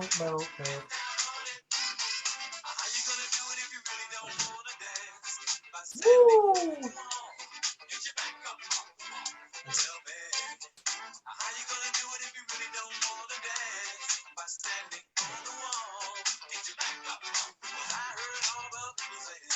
Woo! We don't own the rights to that music, Facebook. Sometimes we like to get down on it. Well, I started working it out, though. Sometimes we like to get down. I don't know how they gonna hit the folks to get down on it. Also, I like to shout that out to Jack Daniels, sponsor of the Buck Flair show. Tonight is also the nuts of the week. Glad the Eagles were not it, because now we can have malt liquor Wednesday. And Dennis predicted this. He said that we will have malt liquor Wednesday on this day 4 weeks ago. I think that's what he said. He said that's when we're gonna get the W. We're gonna get the W. So anyway, the nuts of the week was very, very fun for me, because I know a lot of these fans, and I know somebody special went to that game, and it was worse than when Ethan traveled 660 something miles to see his team get beat 9-6, the Buffalo Bills, a few weeks ago, which was embarrassing to him and Bills Mafia. But anyway, this game happened about 5 hours from me down in Nashville, Tennessee. And I'm telling you something, it was hard for me after watching last week a lot of shows, including Dennis and myself, talking about Tanny time. Tanny was going to be MVP. Tanny time this, Tanny time this. And he goes out there and throws 4 interceptions against the Houston defense, and very easily was my nuts of the week. And they lost. They lost to the Texans. And everybody kept saying in the Titans, there was one guy that went live. I wish I could share the video with you guys. And he was just like throwing down shit and mad as hell because now the Titans are they were pretty much a lock to get the #1 seed based on their scheduling. But that was my nuts of the week. Does anybody else have something different? Or Will has somebody different? Yeah, I had someone different from the start, and that was the Atlanta Falcons. They went and got blown out on Thursday night. And over their last 2 games, the teams have put up 68 points on them versus their 3 points in 2 games. That's horrible. Not only that, but then all 3 of their quarterbacks threw interceptions in that game. Unbelievable. Well, let me ask you this, Will. I'm going to ask you this question. Go ahead. And Ron Thomas and all you Falcon fans out there, how in the hell did Will just say the Falcons have been outscored like what? 100 to 68-3 in 2 weeks. In 2 weeks. How about the previous week? Do you remember what the previous week that they lost, or did they win? Well, yeah, they got no. The week before they got blown out by Dallas, 43-3, and then this week they had lost. Yep. 25-0. That's 68. 25-0. Okay, then who'd they play the following week? I know Sports Angle's really fast. Yeah. Who'd they play the following week? I don't know. Let's find out. I think they played the Dallas Cowboys. No, yeah, they lost. No, I'm talking about after the Cowboys. Oh, before that? After the Cowboys. They lost to New England 25-0. They just lost to New England on Thursday. So they had New England? Yeah, but I'm saying before the Cowboys lost, did they win that week? They beat New Orleans. They beat the Saints. They did beat the Saints, yep. So let me ask you this, Will. Yeah. How in the hell are the Falcons favored over the Jaguars this week? That's another little tricky thing I noticed this week. They are favored by 2 points to beat the Jaguars. Now, how do you guys pick the Jaguars? Yeah, Dennis? I picked the Jaguars. You picked the Jaguars. I did. Ian? I picked the Falcons because I really didn't care about this game. You picked the Falcons. Jay Will, who'd you pick? I think I picked the Falcons. No, wait, yeah, I picked the Falcons. You did pick the Falcons, right? And then Ricky, you picked the Falcons? He's frozen. No, I did not. Dennis is still. You picked the Jaguars. Yep. So 2 Jags so far. No, you know what? Dennis, I'm sorry, but Flair picked the Jags. I'm sorry. You picked the Jags too. And then Dennis, who did Dennis pick? Dennis picked the Jags, right? I picked the Jags. He picked the Jags. Yeah, everybody went Jags for the most part. Okay, so only person that took the Falcons was Ian and Will. No, I took the Jags. So Ian took the Falcons. Yeah, long. One-man army, just me. He didn't. No. I But think Ian, Ron was here. Yeah, Ron. Yeah, Ron was here. Ron took the Falcons. Nah, he hates. No, I don't want to say he took Atlanta. Nah, he didn't take his team. I'm pretty sure he said the Jags. Only Ian took the Falcons. Okay, well, I just want to say this. He's upset. I've watched the Jaguars, and they did beat Buffalo, and I do believe with what's going on in Atlanta right now, I think there's some issues going on in that organization right now with Matty Ice, Matt Ryan right now, and I do believe that the Jaguars do pull out this game. 27-23 is what I had it.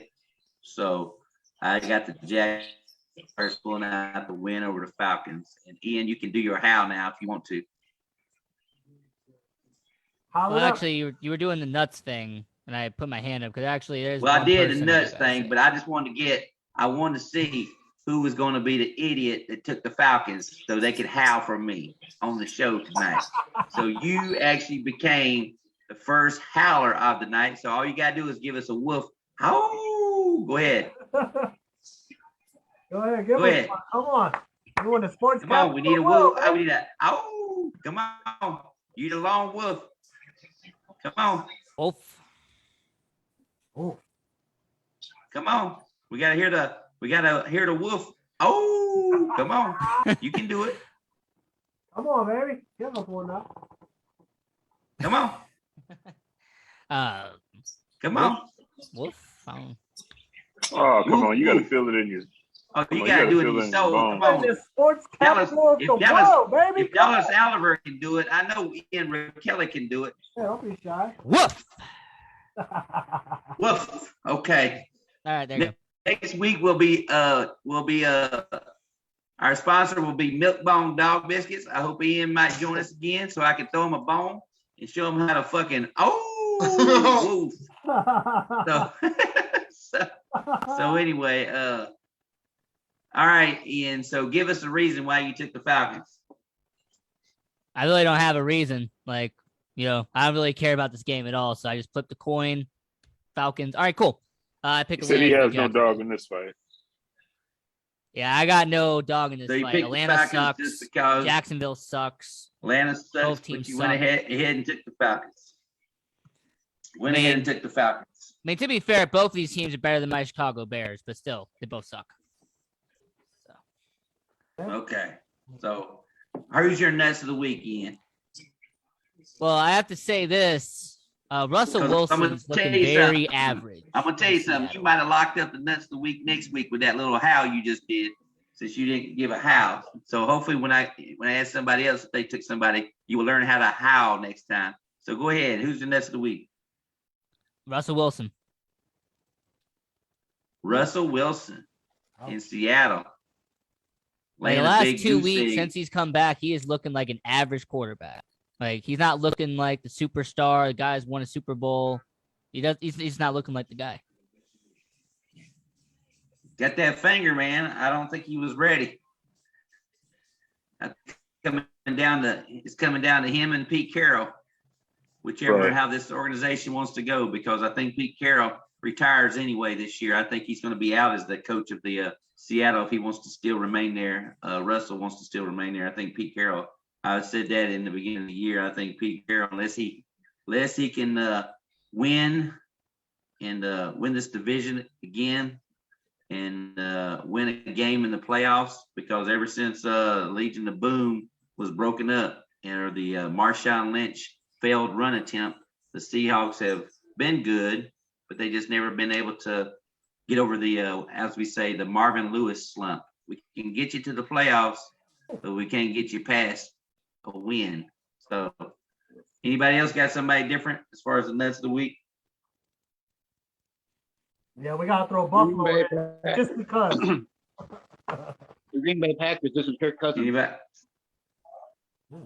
Green Bay Packers. That was predicted. I ain't got no time for that bullshit. Yeah, they was gonna lose anyway. Me and Will had that. We had that pegged already. So I want to just Dennis.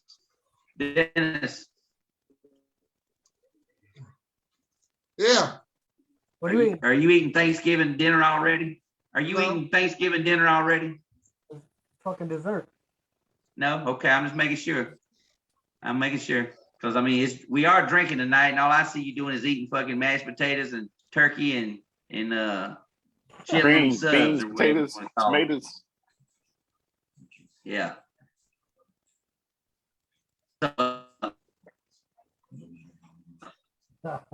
Thanksgiving Day, who took the Lions? I did. I did. All of us pretty much did. Everybody Yeah. did. Yes. Everybody rolled with the Lions, okay? Nagy Everybody won. rolled with the Lions. I think the Lions are going to win their first game. I really do. And Ethan will be on the show talking about how he misses Matt Nagy, how he misses the GM, because I predicted that these guys would be toast after this year. They will be gone. The GM and the coach will be gone. We all knew this is something that they should have done last year, I thought, but they wanted to roll with that big indecision about Andy Dalton. That was probably the worst thing they could have done. Now he might, if he shows out and wins tomorrow, I won't be surprised because somebody has said something about Goff not playing. Now, yeah, now they're saying that he is, but last I knew he wasn't. Goff plays. That's the big key right there because I still don't have faith in this guy that plays for Tampa Bay that's playing quarterback right now. Todd Bowles or whatever his name is. Todd Bowles is defense coordinator for Tampa Bay. I think he's playing quarterback for the Lions in place of Goff because I don't even know who the fuck this guy is, Todd Bowles or whatever, the quarterback for the Lions. I don't even know how he got in the league, but he is a defensive coordinator, so he might have got that job that way. He might be, cloning himself to be the quarterback over there in Detroit. So Raiders and Cowboys, I'm pretty sure everybody stayed with the Cowboys in this game. Nope. I took the Raiders. You got some non-believers out there. Yeah, got some Raiders guys in here. Oh my God. I know there's only one guy on here for sure was going to go against the Raiders. Only for one. sure. Everybody else went with if your life depended on it, he was going against the Raiders. And I'm telling you, I can't. Well, you know what? God's hell, I can put on a cowboy hat. He ain't telling no lie because one thing I want to mention in this Raiders game is because they knocked me out of the Survivor Series. Damn well I wasn't going to take their asses. I hate the fucking Cowboys. But all said and done is that now we're starting to see the unveiling of the John Gruden adjustments of offenses. That's why the Raiders have been sucking on offense. And then the Henry Ruggs not being able to have an explosive receiver to go downfield. You can contain the Raiders now, but they do have a good defense. We'll say this. So if the Cowboys wear white tomorrow and the Raiders are wearing black tomorrow, don't be surprised if we do see another Buffalo Bills upset like we saw a couple years ago when they beat the Cowboys on Thanksgiving Day. Don't be surprised. Now, if they come out in white and Dallas is wearing blue, I expect the Cowboys to win easily. I got them winning 27-17. I had to do the Ron Thomas score on that one, but I did have the Cowboys. And then Bills and Saints. How many of you took the Saints? I took the Saints. I should have took the Saints once Ace fucking took the Vikings. Matter of fact, I'd like to go back and change my pick to taking the Saints. You taking the Saints, huh? Yes, I took the Saints. I told him when he was mad at me. I told him what's the running back name over there? Number 14? Mark Ingram. Yeah, I said you can't stop the rain. Might not even be playing. But he's not even playing. Stop the rain. Questionable. Yes, he's not even playing fam. He'll play. You can't stop to pull. So Kamara's out and Mark Ingram's out, and Trevor Seaman is still the quarterback for the Saints. And they're missing Simeon. It's Simeon and they're no, it's missing, Seaman. Trevor Seaman. It's Simeon. They're missing two only white people pronounce it Simeon. Us brothers pronounce it Seaman. Okay? Did you say us brothers? His brothers. Did he say us brothers? His brothers say is Seaman, all right? Not no Simeon or whatever you want to say. You sound like you live in the suburbs of Philadelphia now. It's Simeon. Go ahead and say that. I can't even say the damn word. Simeon. How you say it? How you say it? Simeon. It's Simeon. Trevor Simeon. All righty. I love you too. I'm on my way. I can't get Tua Tagovailoa together, but I'm on my way. Oh, I'm on my way. I love that. I do love that you got that name together. But now you say Simeon or whatever your name is, Seaman. God damn it, Trevor Seaman. I got the Bills winning this game pretty easily. I think Josh Allen has a good back. What do you call it? Comeback game. I think Josh Allen has a great game. I think he pops back. I think the Bills put up 30-some points on that Saints defense, and I think they win 31-20. I'll give them a little bit of credit, but I wouldn't be surprised if that Bills defense comes back with a vengeance too as well, because that was a very, very devastating blow to the Colts. It made their run defense look like shit when you allow a guy get 50 fantasy points and then basically he was catching balls out of the backfield and run over guys. So and he likes that kind of weather. He played at Wisconsin. He likes that kind of weather.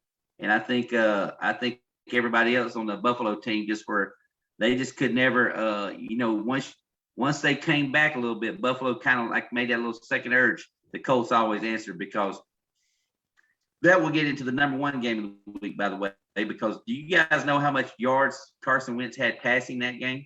Yeah, 100 and something. It was like 130, 120. 106. He only had 106 yards passing that game. But they won. And how many turnovers did Buffalo have? 4. Oh, 4? 4. So, yeah. So, 4 turnovers. I know you guys didn't care about this game, which one? but the Texans and the Jets. Did anybody take the Jets? No, we cared about that game. We was talking heavy shit about I it. cared about it. I took Tyrod Taylor. Yeah, we like Ricky took the Tyrod. Jets.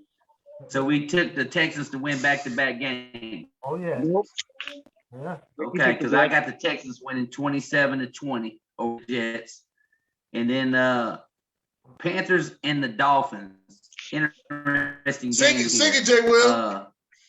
Cam. Sing it again. Oh, Cam. There you go. Cam. Take him to church, Jay Will. In church. Let me find out you brought that shit to the hotel with you. I got to open up another one of these things right here. Anyway. I ain't gonna lie, man. Hey, man, my looking night feel good tonight. I'm glad you ain't get that King Cobra because you wasn't gonna make Yep, it it's work really tomorrow. feeling good already. Yeah, I feel good already. I done had 2 of them things. They was out. I was so mad. I said, I walked in the store. I said, where the fuck is the King Cobra? We out, sir. I said, God damn it. This is the busiest drinking night of the year anyway, with it being Thanksgiving and stuff. Yeah. But I actually got the Panthers winning too. I mean, I hate to say it. I think they bounced back on the Dolphins because of their defense. And I got the Panthers winning 27-20. So I did take with a win. I hope the Dolphins win. But anyway, I did take Cam to win that ball game. So anybody take the Dolphins? No? I don't think nobody took Dolphins. Nobody liked the Dolphins. All right. And then the Bengals and the Steelers. Interesting ball game here. I know Will, who he probably took. No, he switched it up on us. No. Uh-oh. Yeah. Yeah, I got. What'd you take, Will? I got Pittsburgh over Cincinnati 30-17 because, I think that defense is going to give Burrow a headache. We've seen Burrow. Okay, 30-17. Burrow and Jamar Chase has just not been. I don't know where they've been the last couple of weeks. They just kind of fell off the radar, man. Disco Joe. Okay, who took Cincinnati then? This guy right here. Jay Will did. Jay Will. Yeah, Dennis. Yeah, I took the Pittsburgh Steelers. And I'm gonna tell you this right now. And coach is gonna lose. I know it's gonna happen. It's gotta lose. Because beating the Raiders and Joe Mixon had a great running game last week and everything. But I think Steelers defense is going to be back together this week. I think Minka and I think TJ Watt are back in the game. And I think Pittsburgh had a little life in their offense last week. So I see the Steelers beating the Bengals. And like I said, Big Ben's record against Cincinnati is like 34-5 or something like that. So I will ride his coattail as long as he's playing the Bengals. So I got the Steelers winning 24-17. So Will, good job on your 30-17 because that was a good game there as far as that one goes. Anybody take the Broncos? Who they playing? Yes, I did. Yes, I did. Did we take the Broncos? They play the Chargers, Broncos and Chargers. No, we didn't, but we definitely talked about that's an important game for who takes over the division because the Chiefs are on a bye. Raiders are playing Dallas. So those two teams, that's a lot on the line right there for who could we run in the division by the end of the Okay, because I've got the Chargers winning a close game. As usual. No, I did. I took Denver. I said it was gonna run all over them. You did? Yeah. I took Denver. That's right. You did say that bullshit. You did. Yeah, I said Oh, Denver. Yeah, he did say that bullshit. You took Teddy Bridgewater. Okay. Yeah, I took Teddy 2 gloves. Okay, so I take the Chargers winning by a field goal again, 30-27. I think it'll be another tight game for the Chargers. I mean, we also brought up the fact I would love. We also brought up the fact that if you notice, the Broncos have locked up all their wide receivers, all got paydays. So that means somebody going there next year, one of these big time quarterbacks is on their way. Because the Broncos tied up all the receivers. Yeah. In that way, I mean, you might think about this. You might think about the coach, because he's under a lot of pressure. They said if he didn't take the Broncos to at least to the playoffs, or at least to have a winning record, that Vic was going to get fired. And there's probably going to be new ownership in Denver. We all know this.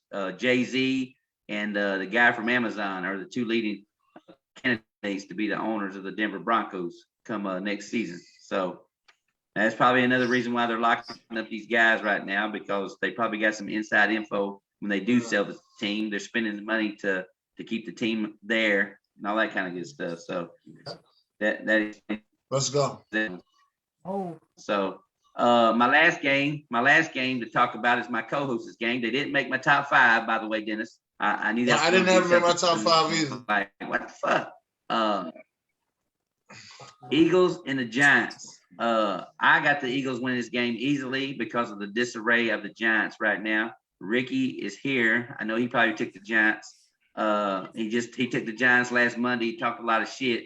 I was surprised he even talked shit, because that was a shit show. Danny Dimes, once again, proved that he's probably going to be the next Mitch Trubisky. He'll be cut and signed as a backup for somebody. And then Trubisky will be a starter next season, probably, just like Winston did this year. And you saw what he did. He got hurt. I hate injuries, but he did get hurt. So anyway, I had the Giants winning, typical not.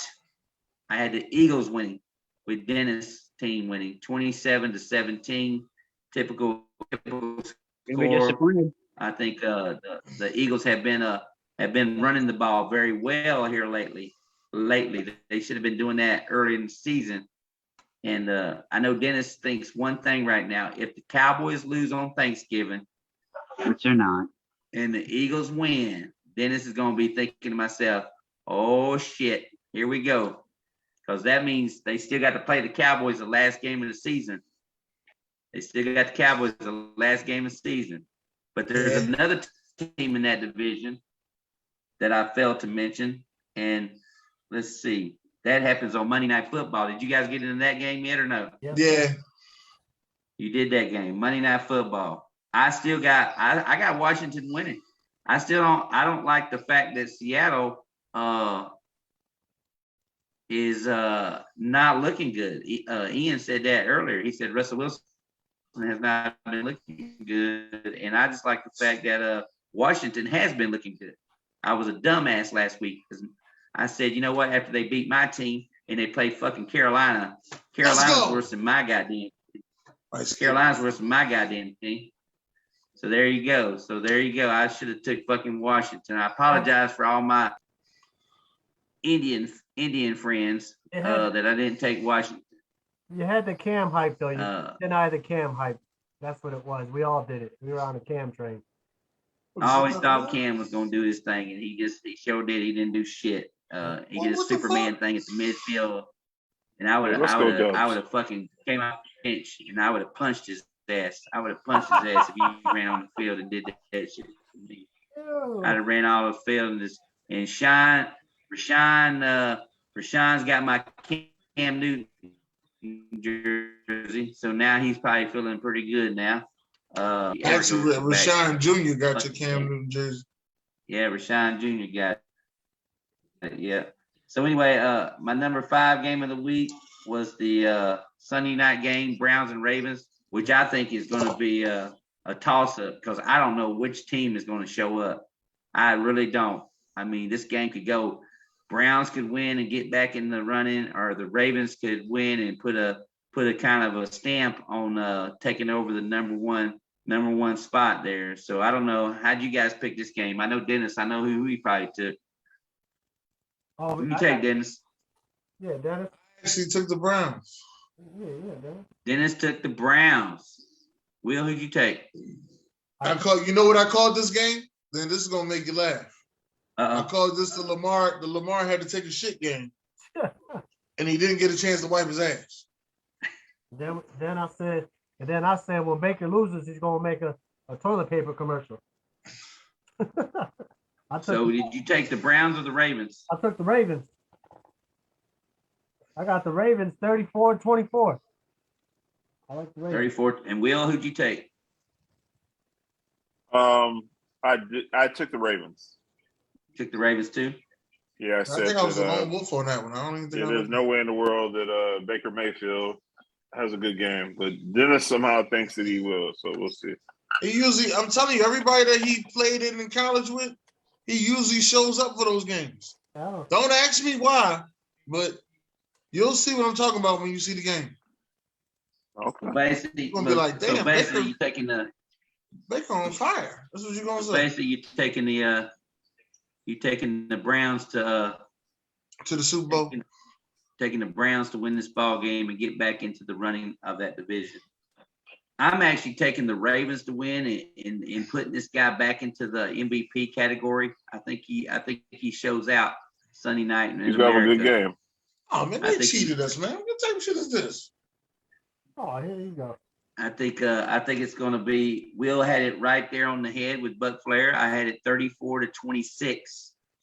Yeah. Ravens 34-26 is what I had, and I just think Lamar gets back in the running of the MVP category because everybody that was in there last week took a shit, and Tom Brady went back to the number one spot as far as MVP of the league, as far as I'm concerned, because we all know if Tom Brady is not in Tampa, that team will not be able to succumb to those injuries that they've had since week one.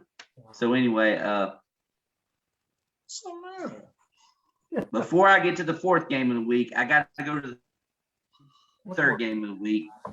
It's the Tennessee Titans and the Patriots. Tennessee Titans and the Patriots. And I want to know who took the damn Patriots to win this ball game. I did. Who took the Patriots? Ricky took the Patriots. Ricky. I did. Anybody else take the Patriots?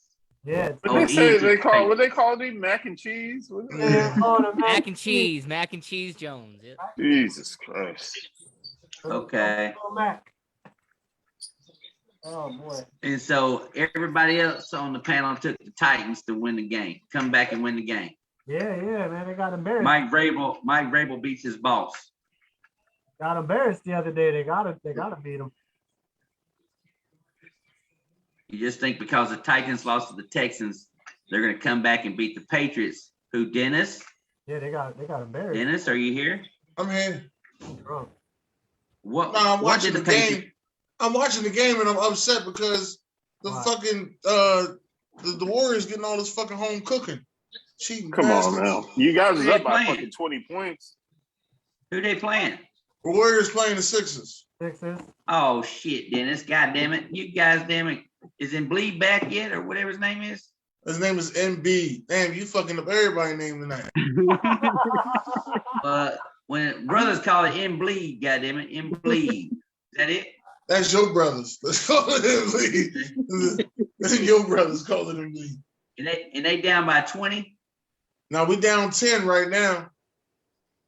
Is it in the fourth quarter or is it early? Fourth quarter, we down 10. We was up 20. That's because Doc Rivers don't coach on the West Coast. You know that. Being there in the LA Clippers for so damn long.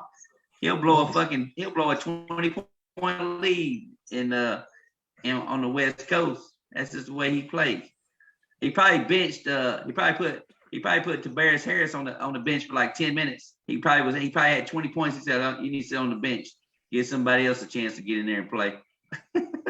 Yeah, but Tobias ain't That's even how Doc Rivers coach. Huh? Tobias ain't even played tonight.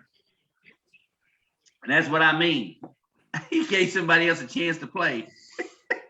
Yeah, our top three players ain't played tonight. Well, I mean, I don't even know why you watching the game. All right. This game is tough but Dennis didn't answer my question. Who did New England play last week? New England played shit. Who fucking New England played last week? Atlanta. They played a high school football team. They played Atlanta on the Thursday night game. Won 25-0. Baltimore last week playing the high school team. So how long have they been off resting? They had that 10 days off that you love. And I do believe, I hate to say it, I do believe that the Patriots win this game over Tennessee. And I do believe that they win this ball game 20-17 as usual. They will try to find a way to pull this ball game out 20-17. And now you're going to really see some Titan fans come out. Because if they lose back-to-back games and now fall to 8-4, it'll be interesting because there's another game in that division which makes it the number one game of the week because this team is probably the hottest team in football right now, besides the Arizona Cardinals who got a bye this week. I thought it's weird. Arizona and Kansas City have a bye this week. And right now, when you think about it, those probably are the two top teams in each division because the way Kansas City's been playing the last four weeks now and the way Arizona has been winning without DeAndre Hopkins and Kyler Murray too as well. So those two teams right now are like the leading candidates to the Super Bowl, and they both have a bye this week. I thought that was interesting. The fourth game of the week, I wanted to hold it back because I know Jay Will's going to be excited. It was the Vikings and the 49ers. And I see my guy Will is over here looking like a lone wolf in the y'all had this game going down. So did anybody take the Vikings? I did. Oh yeah, a few of these guys took the Vikings. Oh, J-Cat ass motherfuckers. Of course we have. Called home state. Who took the Vikings? I did because they've been over here selling Kirk Cousins short, and the guy's he's doing all right this year. And goddamn it, Buck Flair, that's why I want to go back and take the Saints. Make sure you put down. I'm taking the Saints over the goddamn Bills. They're over here talking this Kirk Cousins bullshit like, yeah, he's trash, blah blah blah. This guy's got 2 interceptions on the year, 1 fumble. And he's balling with fucking Justin Jefferson. Come on, you kidding me? Yeah, but this game got a lot. This game means a lot right here. Yeah, and I told him, Buck Flair, I said I will never bet on this game ever again. Didn't say that. You know why? Why not? Because of Brett Favre throwing that long ass pass to Greg Lewis cost me $1,500. Woo! Cost me. I always think about the. I think about the Steve Young. I think Steve Young had that big 46-yard run against the Vikings. That famous Steve Young run where he ran the ball down the sideline and broke about 9 or 10, 11 tackles or whatever. Yeah, it's always on the highlight reel. Yeah, his feet look like they just couldn't make it. Yeah, I think he ran. One thing I like about Minnesota is I love Minnesota now. I know Jay Will hates to hear that. I did take the Vikings to win the ball game. Just so you know, Jay Will. That's why I kind of kept it there. I wanted to keep you drinking that Elijah Craig Black Lives Matters bourbon. So I guess I want to make sure I can't even drink right now. I wanted to make sure that you didn't go crazy because I took the Vikings. So anyway, 20 points. I got the Vikings winning. And Will, what was the score you had the Vikings winning by? 38-28. Whoa. 38-28. Yeah, man. Whoa. Yeah. Whoa. Could be a good game. I had it 34-24. Cut it off right. I had it 34-24. And the reason why that I did take the Vikings is because this guy probably will start getting his name into into the MVP category because Will just made a good point. 21 touchdowns and 2 interceptions, and nobody's talking about it. Nobody. Because they've lost so many close games. So many close games. They could be easily like the Colts right now. The Colts could be 8-2. Right. Or 9-2, and the Vikings could be like 8-2 or something like that right now because they've lost like 3 or 4 games by a field goal or in overtime and all that kind of drama. And of course, the last game of the week was the number 1 game of the week. It's the Bucs and the Colts. A game that we all remember on Monday Night Football. Peyton Manning coming back from 34-14. I want some money. Tampa. I want some money on that one. And in the era of the Tampa 2 defense, that was the game that broke the Bucs back. And basically, we saw the Bucs defense after that 20-point comeback win. That's when the defense kind of got broken up and everything because mentally they were fucked for. Well, actually, it started. It started with Keyshawn after that game. If you actually go back and you watch that game, Keyshawn's mic'd up on that game, and he's talking shit about Marvin Harrison. You're like, this is how this guy get all his catches with quick slants and comeback routes. That's all he do. Yeah. And I was sitting there saying to myself, how in the hell can you say that to somebody and all you do is catch slants? You had 120 catches with 1 touchdown in 1 season. I never forget that shit.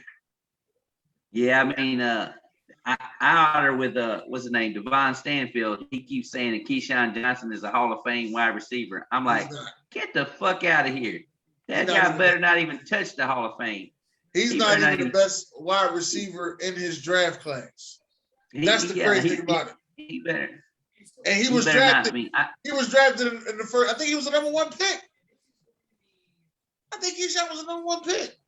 I don't think he was he the number 1 pick? Yes, he was. He was drafted number 1 overall in 1996. Yeah, he was the number 1 pick. He's not even the best in the class. That's crazy. No, T.O. was in his class. Yeah. So he was the number 1 pick. Keyshawn was. Yeah. Damn. And I want to remind you, Marvin Harrison was also in that class as well. Yeah. Marvin. Oh, damn! I didn't know that.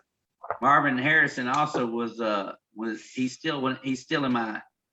Let me see. He's still my number 5 receiver of all time. He's still in that category. He's like 5 or 6. He's right there on the cusp of being in the top 5. So, because I still got, me, I still got a lot of love for Steve Largent for what he did for Seattle.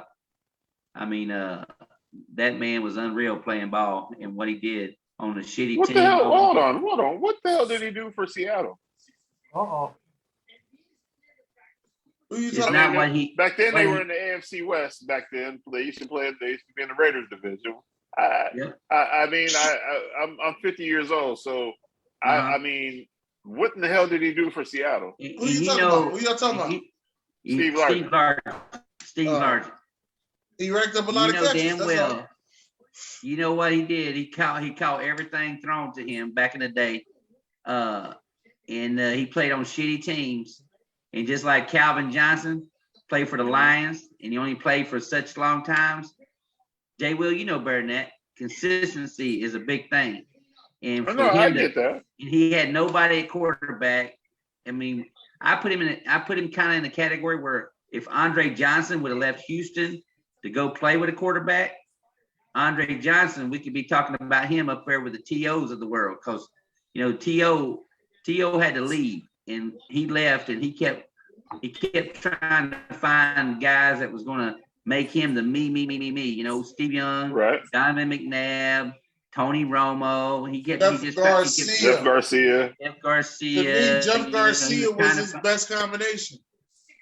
Well, he called him gay and all that kind of bullshit. So that kind of kind of tarred his ass a little bit too as well. So, right.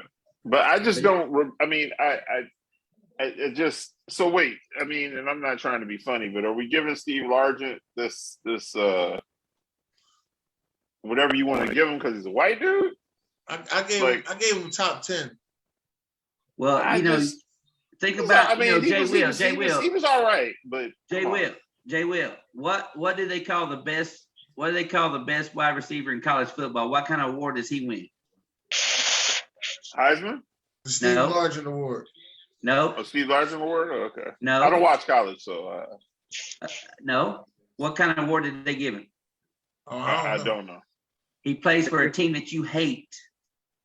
If you up there my age, and you used to watch this team play in the Raiders, what was that little Raiders white boy receiver called? Caught everything. Caught everything. God, but no, not Belindikoff. Yes, it is. It's Fred Belindikoff. Yes, it is. Yep. He caught everything. So they call it the Fred Belindikoff Award for college wide receivers or whatever.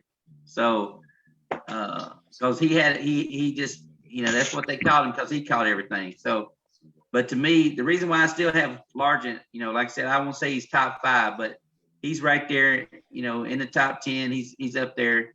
But he's still, to me, just when you look about when he played in that era, because Jay Will, we grew up in the era of the Bears and the 49ers and all them teams being great in the NFC. The AFC never had a shot.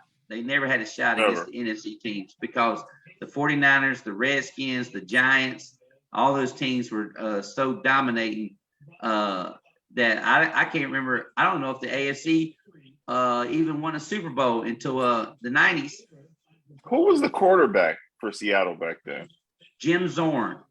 That's right. Jim Zorn. Fuck. I should have knew that. Jim Zorn. Yeah. Jim Zorn. And hell, I think Dave Craig was still coming back after Jim Zorn. Christ. David Craig. The tournament. Yeah, anyway, but getting back to the Bucs and the Colts game, this game could go either way.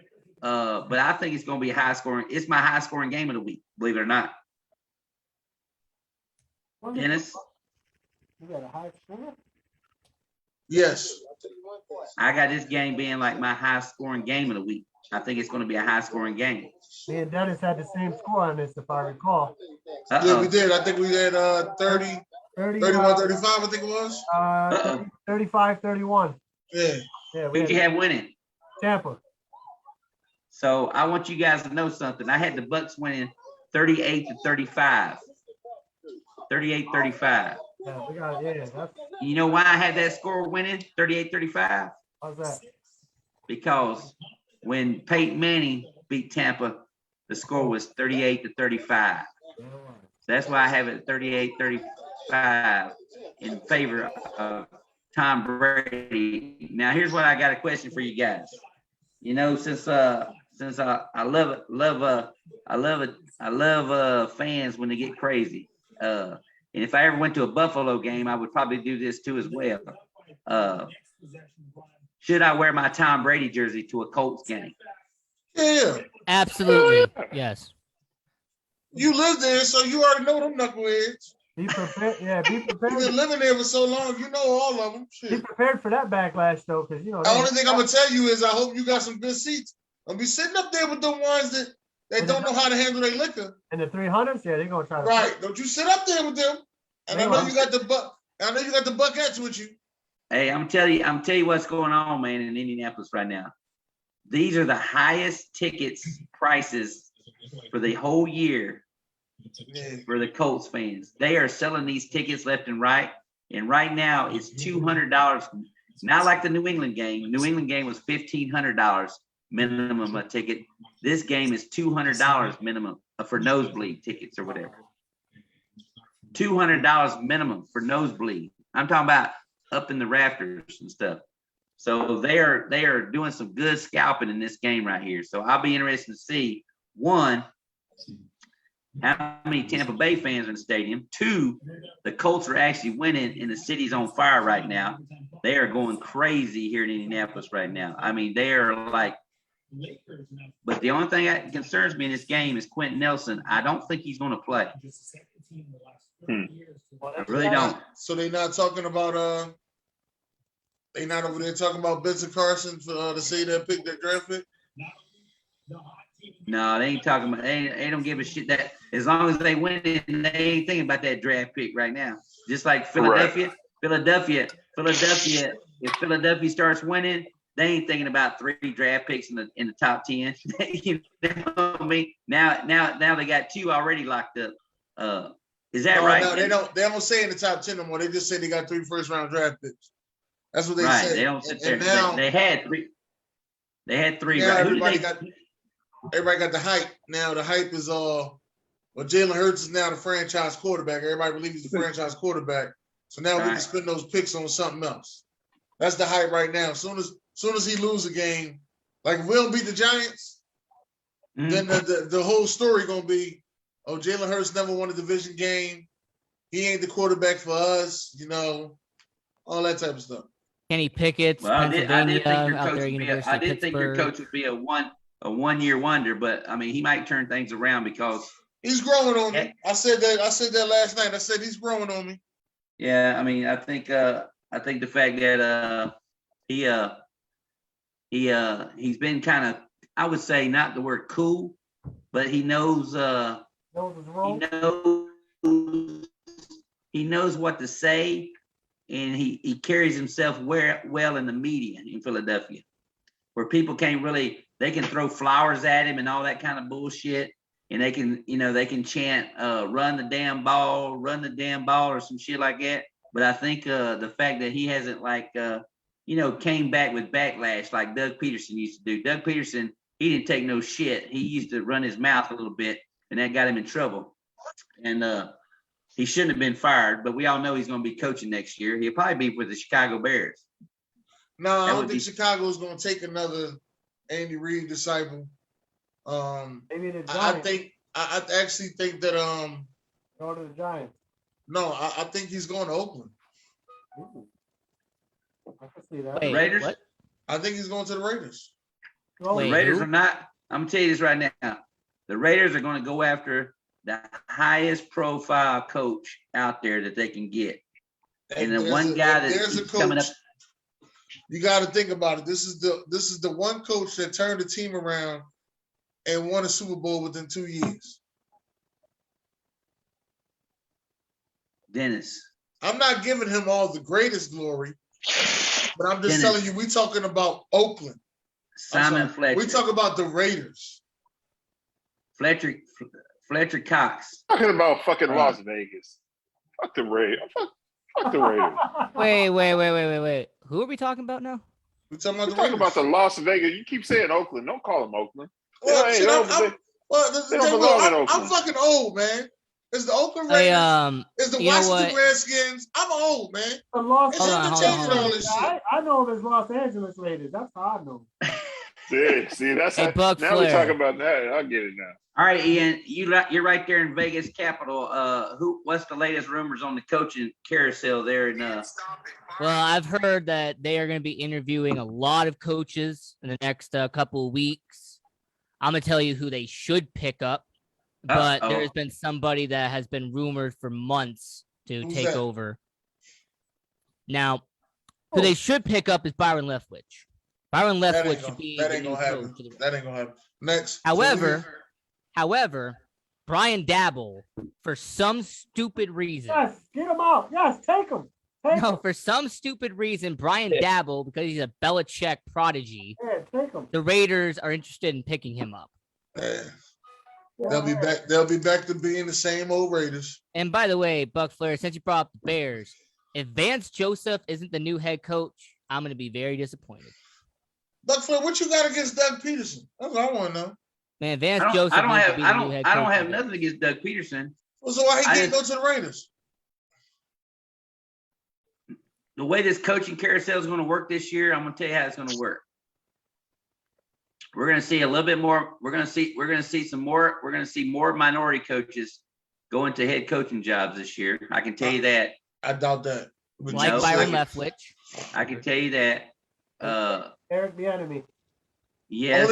Only reason why I'm saying I believe Doug Peterson is going to come to Oakland. I'm sorry, to Las Vegas. Get it right. God damn it. The Las Vegas is because their GM, who's from Philadelphia, Mike Mayock. He'll still be there at the end of the year. He's probably been talking to Doug Peterson this whole time, which I always believe that they always been talking to him. I don't ever believe that they just started on a certain day. I believe they always been talking to him. And Doug Peterson is going to be the guy for the job. Now, nobody's reported this, so you heard it here first. Well, I think there's a little story brewing down there in New Orleans that makes this interesting. I think Sean Payton will be either let go or he will be traded. Agreement to be gone from New Orleans. He'll be traded. Sean Payton. What about traded? They don't happen as much. But what if he's traded? I think the NFL kind of got rid of that. Got rid of that, Dennis. After John Gruden, I think they did. I don't think you can trade a coach. Herm Edwards got traded after John Gruden. Well, I'm saying I think they stopped that. I don't think you can do that anymore. But anyway, I think Sean Payton, if he let go at New Orleans, I think he'll be a perfect fit in the Raiders. He would. I think he'd be a perfect fit for the Raiders because he's at that point now where Mike McCarthy is going to be still the Cowboys coach, because I thought if McCarthy failed after 2 years, they would get rid of his ass and shit. But it looks like he might actually win because they got that easy ass schedule and Dan Quinn defense and everything. Well, so, he might. Dan Quinn saving his job, so he might, and then again he might not. You never know what may happen. But this is Peterson, the time of the year that Mike McCarthy falls off. That's why I want him to lose to Oakland on Thursday, so then it'll be 2 in a row, and then that steamroll ball just keep rolling. You know what I'm saying? It's Las Vegas, gosh dang it.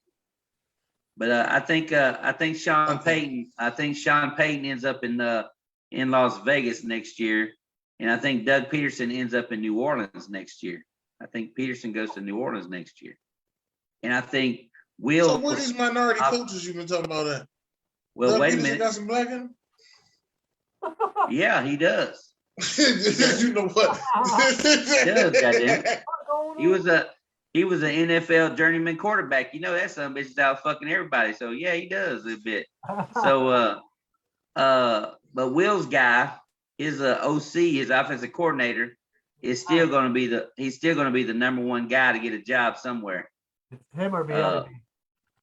He's still going to be the number one job to get something. But I look for at least 3 minority coaches to be hired next year for teams. Or Leslie Frazier. They talking about him too. No, Leslie's days are over with. He's over with. He's done. He's not going to be a coach. So you think Leslie Frazier and Todd Bowles won't be a coach ever again? I think Todd Bowles eventually will be, but only when Bruce retires. They signed him to a new 3-year deal in Tampa. So I kind of figured, I said, well, him and Bruce are buddies. So he must have worked out some deals because Byron Leftwich will probably be gone. He will be a head coach, I think, next year. I just don't know which team fits him now. Besides the Bears, I don't see no other. Maybe the Dolphins. Maybe the Dolphins. Dolphins, Bears. No, right now I would say Troy, if you look at the teams that are going to be looking for a coach, if Cincinnati falls, like I think they will, they will be gone. God. Here you go with the Cincinnati. They will be gone. You've been talking to Cincinnati Falls shit for a while. Denver. He'll be gone or whatever. I would not be surprised to see Denver's coach, Vic Fangio. I wouldn't be surprised to see him gone. He'll be gone. And then the Giants coach, that's going to be a high-profile job there. That's where the Buffalo guy comes in. Minnesota. Yeah, the Giants coach will be gone. No, Minnesota, he'll still be there. Mike Zimmer will still be there. They finally got the field goal kicking together, so. Yeah, the Bears, if they get eliminated in the first round, make no mistake about it, Dallas is going to fire McCarthy. They get eliminated in the first round, Dallas, McCarthy, gone. Well, I don't know about that. What is it, 5 games left? If they lose 4, I think if they lose 4, no, if they lose 3 of these games, and it end up being a a last game with the Eagles and the Cowboys to see who won the division for the last game of the season? Yeah, Seattle will have a new coach. Nah, I doubt it. Yes, they will. I predicted that at the beginning of the year. I'm still sticking by that one. Pete Carroll's done. He's done in Seattle. Pete Carroll's done in Seattle. There's no way in hell he's going to be able to recover from this 3-7 start. Yeah, he's done in Seattle. He's gone. And what about Kyle Shanahan? Though? What about San Francisco? 1 year? Come on. But I said, I mean, he brought a lot of good shit to Seattle. Just one bad year, you get rid of him. Hey Jay, let me tell you something, Jay. What happens to you when you get old? He hasn't had a losing record in 10 years. What happens to you when you get old? Like they replace you. They replace your ass, and he is what? He is the second oldest coach, I believe, if I'm not mistaken. He is. Belichick, him and Bruce are up there as the top three, I believe. So Pete Carroll's like 60, 68, 69. And I'm surprised. I'm surprised. Is this true what I heard today? Jason Garrett is the head coach at USC? Or is that a no? We're just talking about it. They brought it up. It's not official. Okay, so it's not official. So this is where I'm getting at, because if Pete Carroll does get let go at Seattle, I wonder if Pete goes back to USC. Nah, to save his, he did too much. He did too much cheating over there. So yeah, so I'll be interested to see. But Pete Carroll's another guy. I see Pete walking away. I think Pete's done. I think Pete will walk away from the game.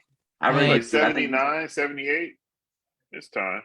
Hey, if you want to really talk about USC, it's going to be Bill O'Brien. Don't ask me why. I just think that Bill O'Brien is going to be the new coach of USC. So. Oh, don't even bring up his name. Who is he with right now? New England? Alabama. Alabama. He's with Alabama. Which is the New England of college football. So hold on, let me get another one of these damn malt liquor things. Oh shit! We better get some of that. You better get some of that Caucasian Elijah Craig. Stop bullshit. Caucasian. Next time I get a bottle of Elijah Craig, I'm gonna put BLM on the bottom of the damn bottle. Let's go. Oh shit! I told somebody tonight. They asked me. They said they sent me a text and said, "What kind of malt liquor are you drinking tonight, Buck Flair?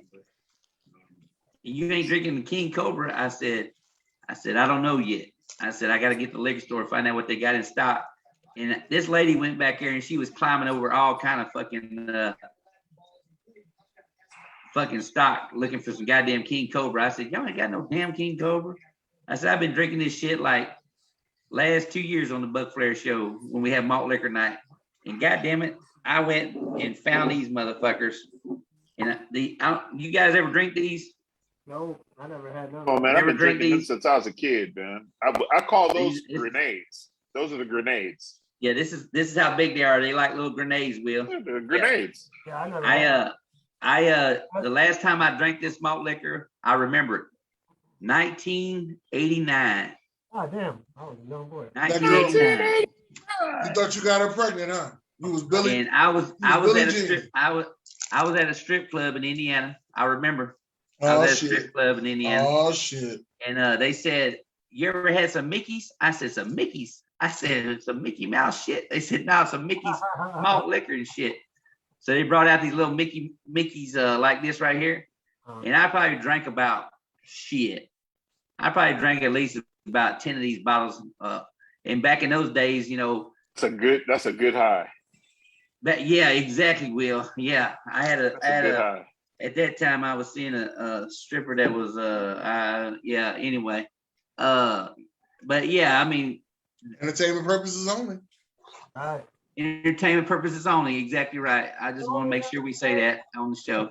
But yeah, that was a long time ago, but that's the last time I drank them motherfuckers. Because I tell you what, my head the next day, oh my God, it was about ready to flood. I drank like 10 of these motherfuckers. And my head was grenades, so fucking, that's good shit. Oh, but I tell you what, I said I haven't drank these damn things since 1989. I bought some, and I bought. And they're good too. You got to drink them ice cold though. You can't. Yeah, I did. I had them in the freezer. Hey, Hey, Jay Will, I had them in the freezer. I had these motherfuckers in the freezer tonight. You got to drink when them I ice fell cold. asleep, I said, "There's no way in hell." When Dennis said, "Join us on the show," I said, "Oh shit, they went on without my ass and shit." I was laughing my ass off. So I was like, I pulled them out of the freezer, and they was just like, and you can see they just nice and chilled and cold Nice and and real frosty. cold. So, mm-hmm. And so the funny thing is, Buck Flair, people don't even know about this shit here in Maryland. Like I had a little kickback and I invited a couple guys over from work and they were like, "What is this?" Like I'm like, "You don't know what the fucking Mickey's is?" Yeah, like, ain't that something? Yeah, a lot of people don't. Yeah, that's good malt liquor right there. They think Now, about I that. don't know if you remember House of Old Pain. English. House of What's Pain, Jump Around, them dudes, House of Pain. They used to drink a lot of Mickeys. Them Irish guys, they used to drink a lot of Mickeys. Yeah, like I said, I mean, yeah, so it's been a long time since I drank some damn Mickeys. I was laughing when I bought it tonight. I was like, shit, I'm gonna be fucking lit if I get in the show. We should do malt liquor Wednesdays or just a malt liquor day like more often. Well, when the Eagles win, that's when we do it. Usually we try to pick a game where we know the Eagles are going to try to win. And Dennis 4 weeks ago say we have a malt liquor Wednesday before Thanksgiving because he knew they was going to win last week, beating the damn Saints and shit, which I'm happy that they did because that helped out Buck Flair's team. But anyway, I think there's going to be 5 coaching jobs. Out of those 5 coaching jobs, I think 3 of them. There could be 6, but I still think there's going to be 3 new minority head coaches in the league next year. I'm gonna call it right now: 3 new minority coaches in the NFL. Iron Leftwich, Todd Bowles, and Vance Joseph. No, I'm not leaning into Todd Bowles. I think he'll be, unless Bruce retires now. If Bruce retires, then Todd Bowles will take over for the job. Okay. He will take over for the job if Bruce retires. And I think if they get to the promised land, like I think they're going to go back to back, because right now there's not a team in the NFL that scares me. Once the Bucs defense gets healthy, that's the big key. And right now we're still on the cusp of trying to get that number 1 seed, which it doesn't matter if it goes through Arizona. I'm not scared about having to play a game in Arizona. I'm not. And in Green Bay, right now, I'm not scared about playing the Packers because I know how they choke. The team that really, really scares me is the Rams. They've had Tampa Bay's number because of the defense of Aaron Donald and the fact that Jalen Ramsey can shut down one side of the field. So the Rams do scare me as far as the NFC goes. But there's some matchups there that even if the Bucs get eliminated, there's some matchups there that I see that could fall in Arizona's favor, but we don't know how good the coach is going to coach in the playoffs. You know, the 49ers, believe it or not, the 49ers, when Greg Kittle joins that team like he's done the last 2 weeks, they look like a different ball club. They look like the team that actually went to the goddamn Super Bowl. And don't forget about my boy Debo. Who? Yeah, Debo's been balling. But you know what? The only thing about Debo that I would tell people about is that he went to some sorry ass college and he ain't never know how to win. So that's what I'm gonna tell you about Debo. He went to some sorry ass college and don't know how to win.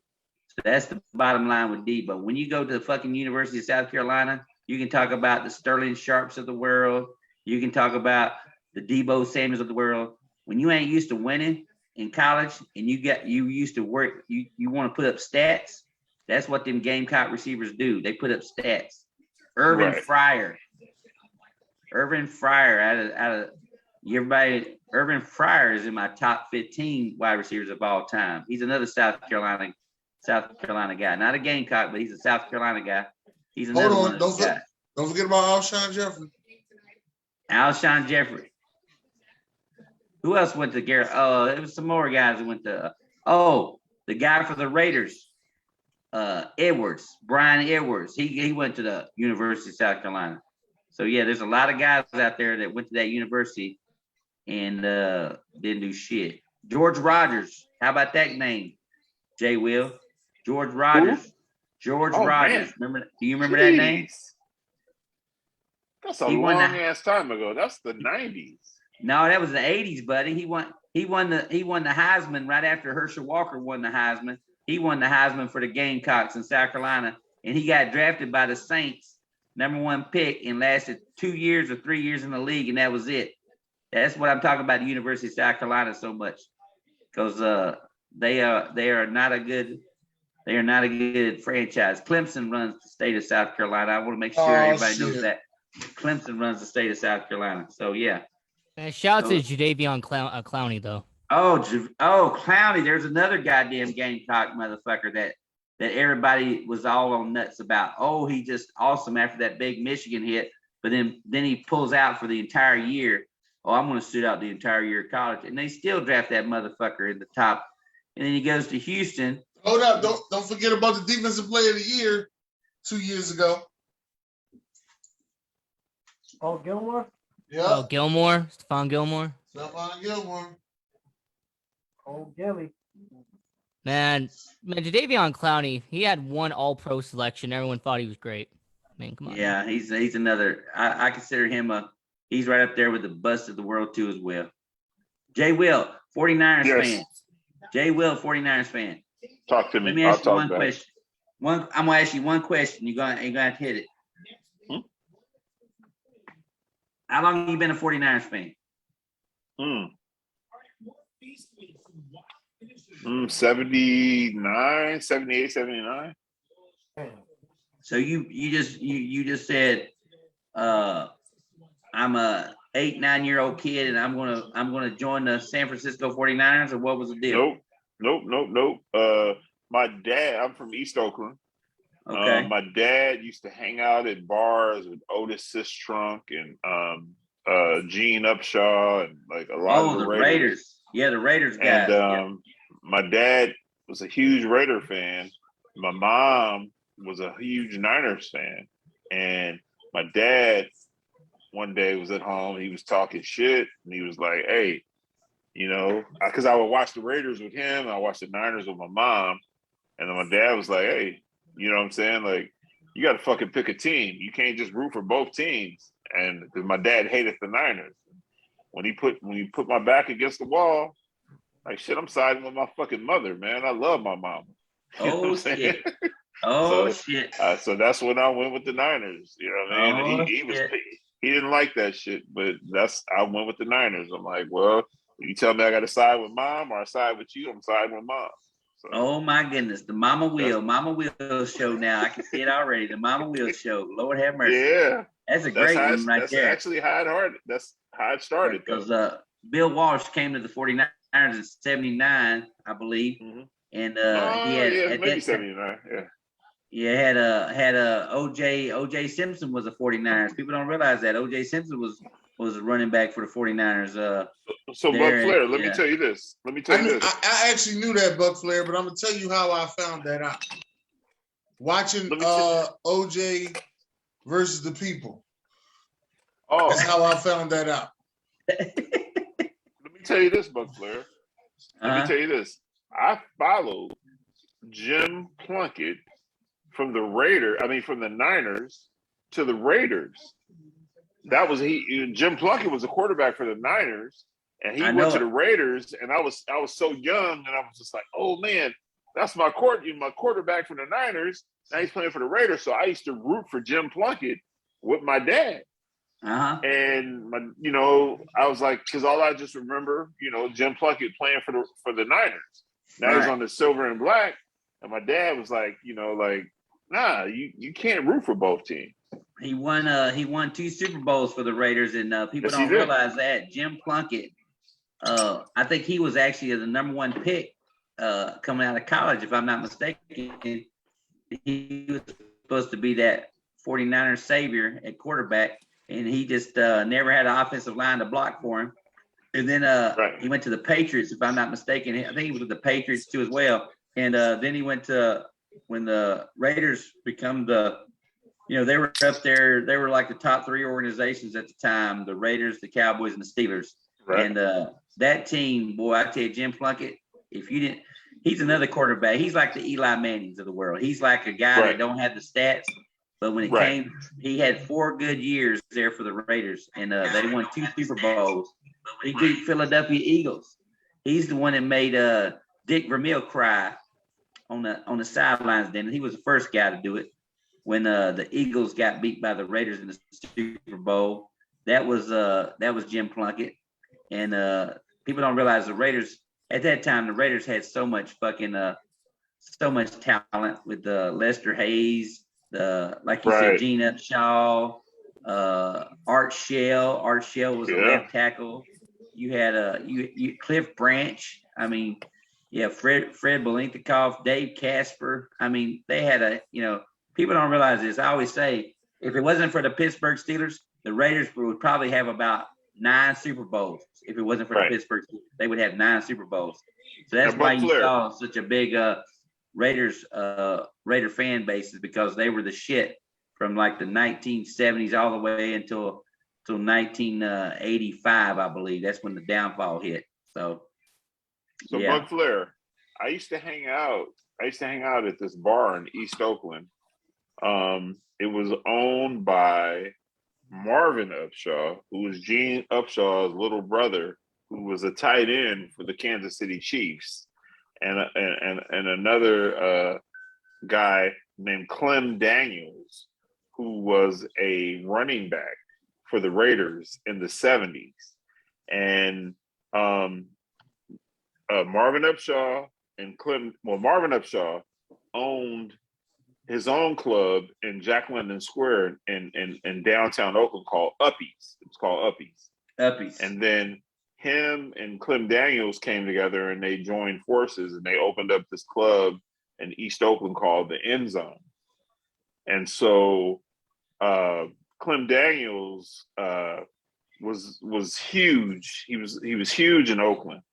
But sitting at this bar in deep East Oakland, you could run into Joe Morgan, you could run into Wilt Chamberlain, you could run into a whole lot of stars. And then when I started going to the bar, the whole Oakland Raiders, they would hang out there like all week long. It was a Raider sports bar. And I've hung out with Warren Sapp and any type of Raider greats. When they came to Oakland, the one of the first places they told them to go to was the End Zone. Clem Daniels and Marvin Upshaw Sports Bar. I'm gonna tell you who I hung out with the Raiders. 1996 or 1997, one of the years. Tony Dungy's first year as a head coach at Tampa Bay. I went to the Raiders and Bucks game down in Tampa. Oh wow! And the guy that was almost about, I'd say he was probably about, I was in one aisle like this, and he was over here in this aisle right here. And it was that brother for the Raiders that always dressed up and had the shoulder pads with the spikes on them and shit like that. That fan that always had the spikes on, that Raiders fan. That black guy that had the spikes on and shit. I think he passed away. Yeah, he passed away. But anyway, he was always at the games. He was always on TV with his spikes on and shit like that. He was sitting on the next aisle over at the time. And he was fucking hilarious. I mean, he was like in my face and everything like that. And the Bucks were 1-7. We'd only won one game, and or 1-9 or something like that in Dungy's first year. And they was getting ready to kick a field goal to win the ball game. Cole Ford was their field goal kicker, and he was kicking a 22 or 23-yard field goal. And I got up and I started walking down the aisleway, and he was yelling at me. He says, "Where you going at, you son of a bitch? Where you going, you motherfucker? You don't leave a game. You don't leave a game when your team's getting ready to lose. You take your losses the way it's going to happen and everything." So I walked down the aisle and I went down into the alleyway, and I'd be damned if that motherfucker missed a 26-yard field goal for the Raiders. He missed a 26-yard. He hooked it to the left. So the girl I was with, and I mean, I was pretty well toasted anyway. I said, let's go. I got to get back up there and see that motherfucker. So I go walking back up the stands, and I cut the corner. And as soon as I did, he started laughing and shit. He says, and that's one thing I learned about a football game. I said, back then, I said, you know what? We never going to leave a stadium. I don't care if our team is losing early or nothing like that. Because a lot of fans just get up and leave because of traffic and shit like that and go. But I've never left a game. That's the one thing I'll say about that Raider fan. He taught me, he says, you don't never leave a game. And I walked up there and he was laughing. He said, you came back, motherfucker. You came back, motherfucker. And I was just like, I sure did. And Tampa Bay got the ball in overtime and they kept the ball for 10 minutes. They went right down the field with Mike Allstott getting like about, I think he got like maybe, it was like 3 times it was 4th down play. And they went for it in 4th and inches and Mike Allstott picked it up. But anyway, Tampa Bay ended up winning that game, and that set the curve for Tony Dungy's career as a coach because after that they came back and won. They won their next. They beat the Chargers out in L.A. They were beating the Broncos. So Dungy ended up going 6-10 his first season in Tampa after he started out like 1-7, 1-8. So the goal the next year was this Tampa Bay's losing double-digit losses, but they did. They end up being the Tony Dungy team. That's why I got a respect. Like I said, I got his hat. He signed my hat to me and everything like that. Dungy did, but that Raiders fan, he will always be in my heart because they put the makeup on and shit like that. They had the makeup in the pads on but I had a good time with those Raider fans. I will say that because they get such a bad grief, and they should because they used to kill motherfuckers in their stadium. That's the one stadium that's the one stadium, the Black Hole, I would never go to. It's the most disrespectful shit that I've ever, and that's actually why I really hate the Raiders. I couldn't believe how the fans, and here's the thing, right? Like the Oakland, I'll say this: the Oakland Raiders have some great fans, but the things that I saw at tailgates and the things that I saw at the games, it was so disrespectful that it just like, because say Buck Flair, you go to the Oakland Coliseum for a football game, and you're there with 15 of your friends, nobody's gonna fuck with you. But if you're there by yourself, or like you and your wife, and you go to the bathroom by yourself, these motherfuckers will sneak you from behind, hit you in the head with a fucking beer bottle. You know what I'm saying? Like, push and shove you. But if you're in there, like we would go in there deep. I'd go in there with 20, 30, 49er fans. And the Raider fans would be flipping us off. Oh, fuck you. But nobody would never do anything. But it's when they caught that one opposing fan by themselves that they would be very disrespectful, and those are the type of shit that I was like, you know what, man, fuck the Raiders. You know what I mean? Like, you come to the game with your wife, your kid, you come to watch a game, and you have people spitting on you, throwing batteries at you, throwing, you know what I mean? Like, come on, don't do that to that man. That man's with his family. Do you think that man wants to fight 5, 6, 7 dudes when he's with his wife and his kid? But those Raider fans would pick on. They would pick, and they know the people to pick on. And Dennis ain't got no room to talk. He knows how Philadelphia fans are. But we honest. We're gonna let you know from the gate. We're gonna kick your ass. Yeah. we don't give a fuck if you're 40 deep. We don't give a fuck. We don't give a fuck if you play basketball for the Philadelphia 76ers. We gonna try to fight you, okay? I mean, hell, they did that to be in the goddamn parking lot. I couldn't even get in the park. I needed a police escort just to get in the fucking stadium. Them motherfuckers. They told me that. You went to the vet. That's where all the crazies was at. But when they built the link and they told everybody it was a jail cell in there, it didn't calm down completely, but it kind of calmed down. It wasn't on that. It calmed down completely. But like you said, not completely. The the vet had that. Was there like? Is there like? I can't remember. Was there like some like? Was there some water close to the vet? Was there some? Was there? Yeah, was but there, it's like it's you could drive to it, but if you walk to it, it's gonna be a long ass walk. Put it like that. okay. I just didn't know because one of the things they used to tell my ass is like he says they used to tell me we gonna kick your ass, Buck Flair, and they gonna find your shoes, your size 13 shoes floating in the fucking river right over here in the corner and shit like that. Yeah. Shit. I was just like, y'all, you know, because I had a sign up. And I said, I had a sign up, and I gave it to a buddy of mine. I said, "Here, I want you to hold this sign." And I didn't. He was so shitty. He was so shitty. But I didn't realize until I turned around, this motherfucker was getting hit with snowballs and shit. They was pelting his ass with snowballs and shit. And he said, "Here." I turned around, I looked at him. He had a beard on, like Jay Will's got a beard and shit. He had a beard on it. He had fucking. You act like this shit is drawn on or some shit. Yeah, but he had snowballs in his. He had snow like in his beard and shit, where they were hitting him and pelting with snowballs. And I was making him hold it. He ain't even a Tampa Bay fan. He was he's an Indianapolis Colts fan, but he went to the game with me because he was 6 foot. I said, "I need a bodyguard." I said, "I'll pay for your ticket." He was like 6'9", 320 something pounds and shit. And he was walking behind me and shit like that. And he wore a size 20 shoe. And I was he was like my escort, my bodyguard. I said, "Ain't nobody gonna fuck with me at Vet Stadium. I'm gonna take me a bodyguard." I said, "I ain't playing that bullshit." And I turned around, this motherfucker had snow all in his beard and shit. And he was holding this sign up that I made him hold. And it said, Eagles, the Eagles season is over. And it had a picture of Donovan McNabb down on the ground with Warren Sapp ripping his fucking head off and shit. His fucking blood coming out the side of his damn neck and shit.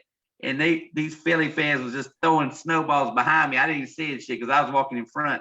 And I turned around and he said, "Take this goddamn sign and shit." So I took the sign. I said, "Oh, give me the sign." I got the sign. And as I got up to the gate, the security guard for Philly says, "You can't bring that in here. You gotta do something." So I handed it to the security guard and I told him, I said, "Well, you tear it up then, motherfucker." I just hit a security guard and shit.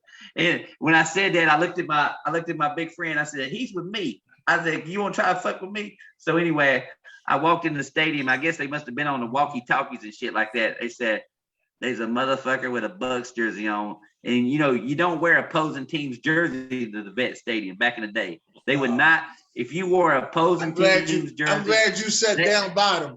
Because if you got in that 700 level, Buck, we wouldn't be talking to you today. But probably would be dead. Yeah, I said on at that 700 level was something else, man. I sat down on the field, Jay Will. I was behind the Eagles bench on the front row.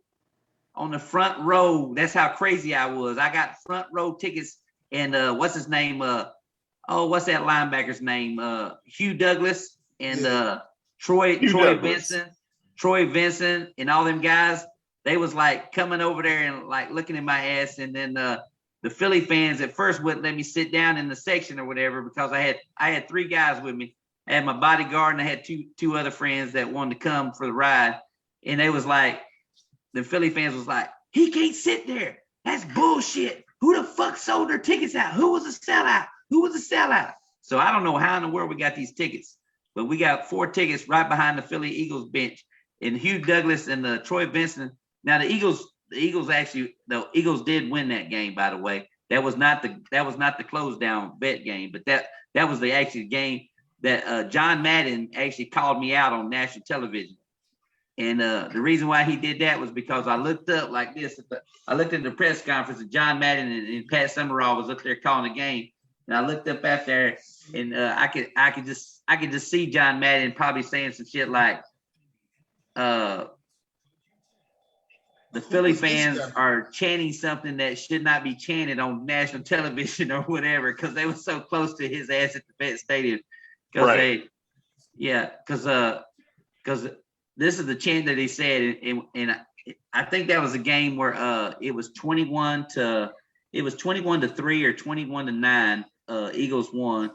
I think it was like 2001 or 2000 something like that. But And they was chanting like, "Fuck the Bucks, fuck the Bucks, fuck the Bucks." They was saying fuck the, and then they, as I got up and walked out, I was walking out. They was just like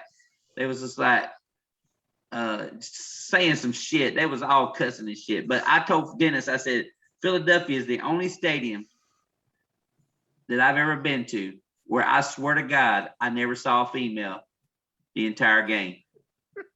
It was a bunch of Marky Mark and the Funk Bunch, little motherfucking white boys from fucking Philadelphia. Yeah. All I think about now is when I went to the vet. It's crazy all I thought because about now there's a bunch of females now. Well, there's a bunch of females now, but back in the day, there was no. I didn't see one damn female in the fucking. Because now that you say that, when I used to go to the vet, because I went to like 2 games at the vet, there wasn't no females there then either. But when I go to the link, oh, they be there. But the funny thing about it is, the cops actually came up to me. He says, "Make sure you go to the bathroom in pairs. If you don't, there's a prison down below." And you will go to jail because they will jump your ass and they will beat, just like Will was talking about with the bathroom. He said they will beat your ass. You will be in the fucking penitentiary downstairs and you will go. And Indianapolis kind of told me the same thing. Because they got a penitentiary downstairs too? No. This is this thing. The Bucks old colors used to be orange. We used to be orange. You used to have them orange jerseys. Right. So icicle joints. I know. The correctional jerseys are orange. When you go to jail in Indianapolis, they are orange. And at the time, I did not want to. He said, "You already dressed to go to fucking prison here in Indianapolis," because he thought I was from fucking Tampa. And I was just like, "You right. I seen Mike Tyson on TV. I seen him getting in orange jumpsuits and shit and go to fucking Mike jail." Tyson went to jail in Indianapolis? Yeah. Mike Tyson was. That's where he ended up during the Black Expo, getting with that girl. And that's where they had to have his trial at. So he went to jail here in Indianapolis at the penitentiary. I think it was down in Terre Haute where he went to. Okay, all right. Now let's end this show. To everybody that was watching out there, thank y'all very much. We got Buck Flair to get up and get on out. Get up, get on out. You know what I mean? So I was living. The Warriors beat us by 20, and I can't fucking believe that shit. Well, y'all was winning by 20. I believe it. You know, I believe it. it. Yeah, I believe it. We was first of all, fuck both of y'all.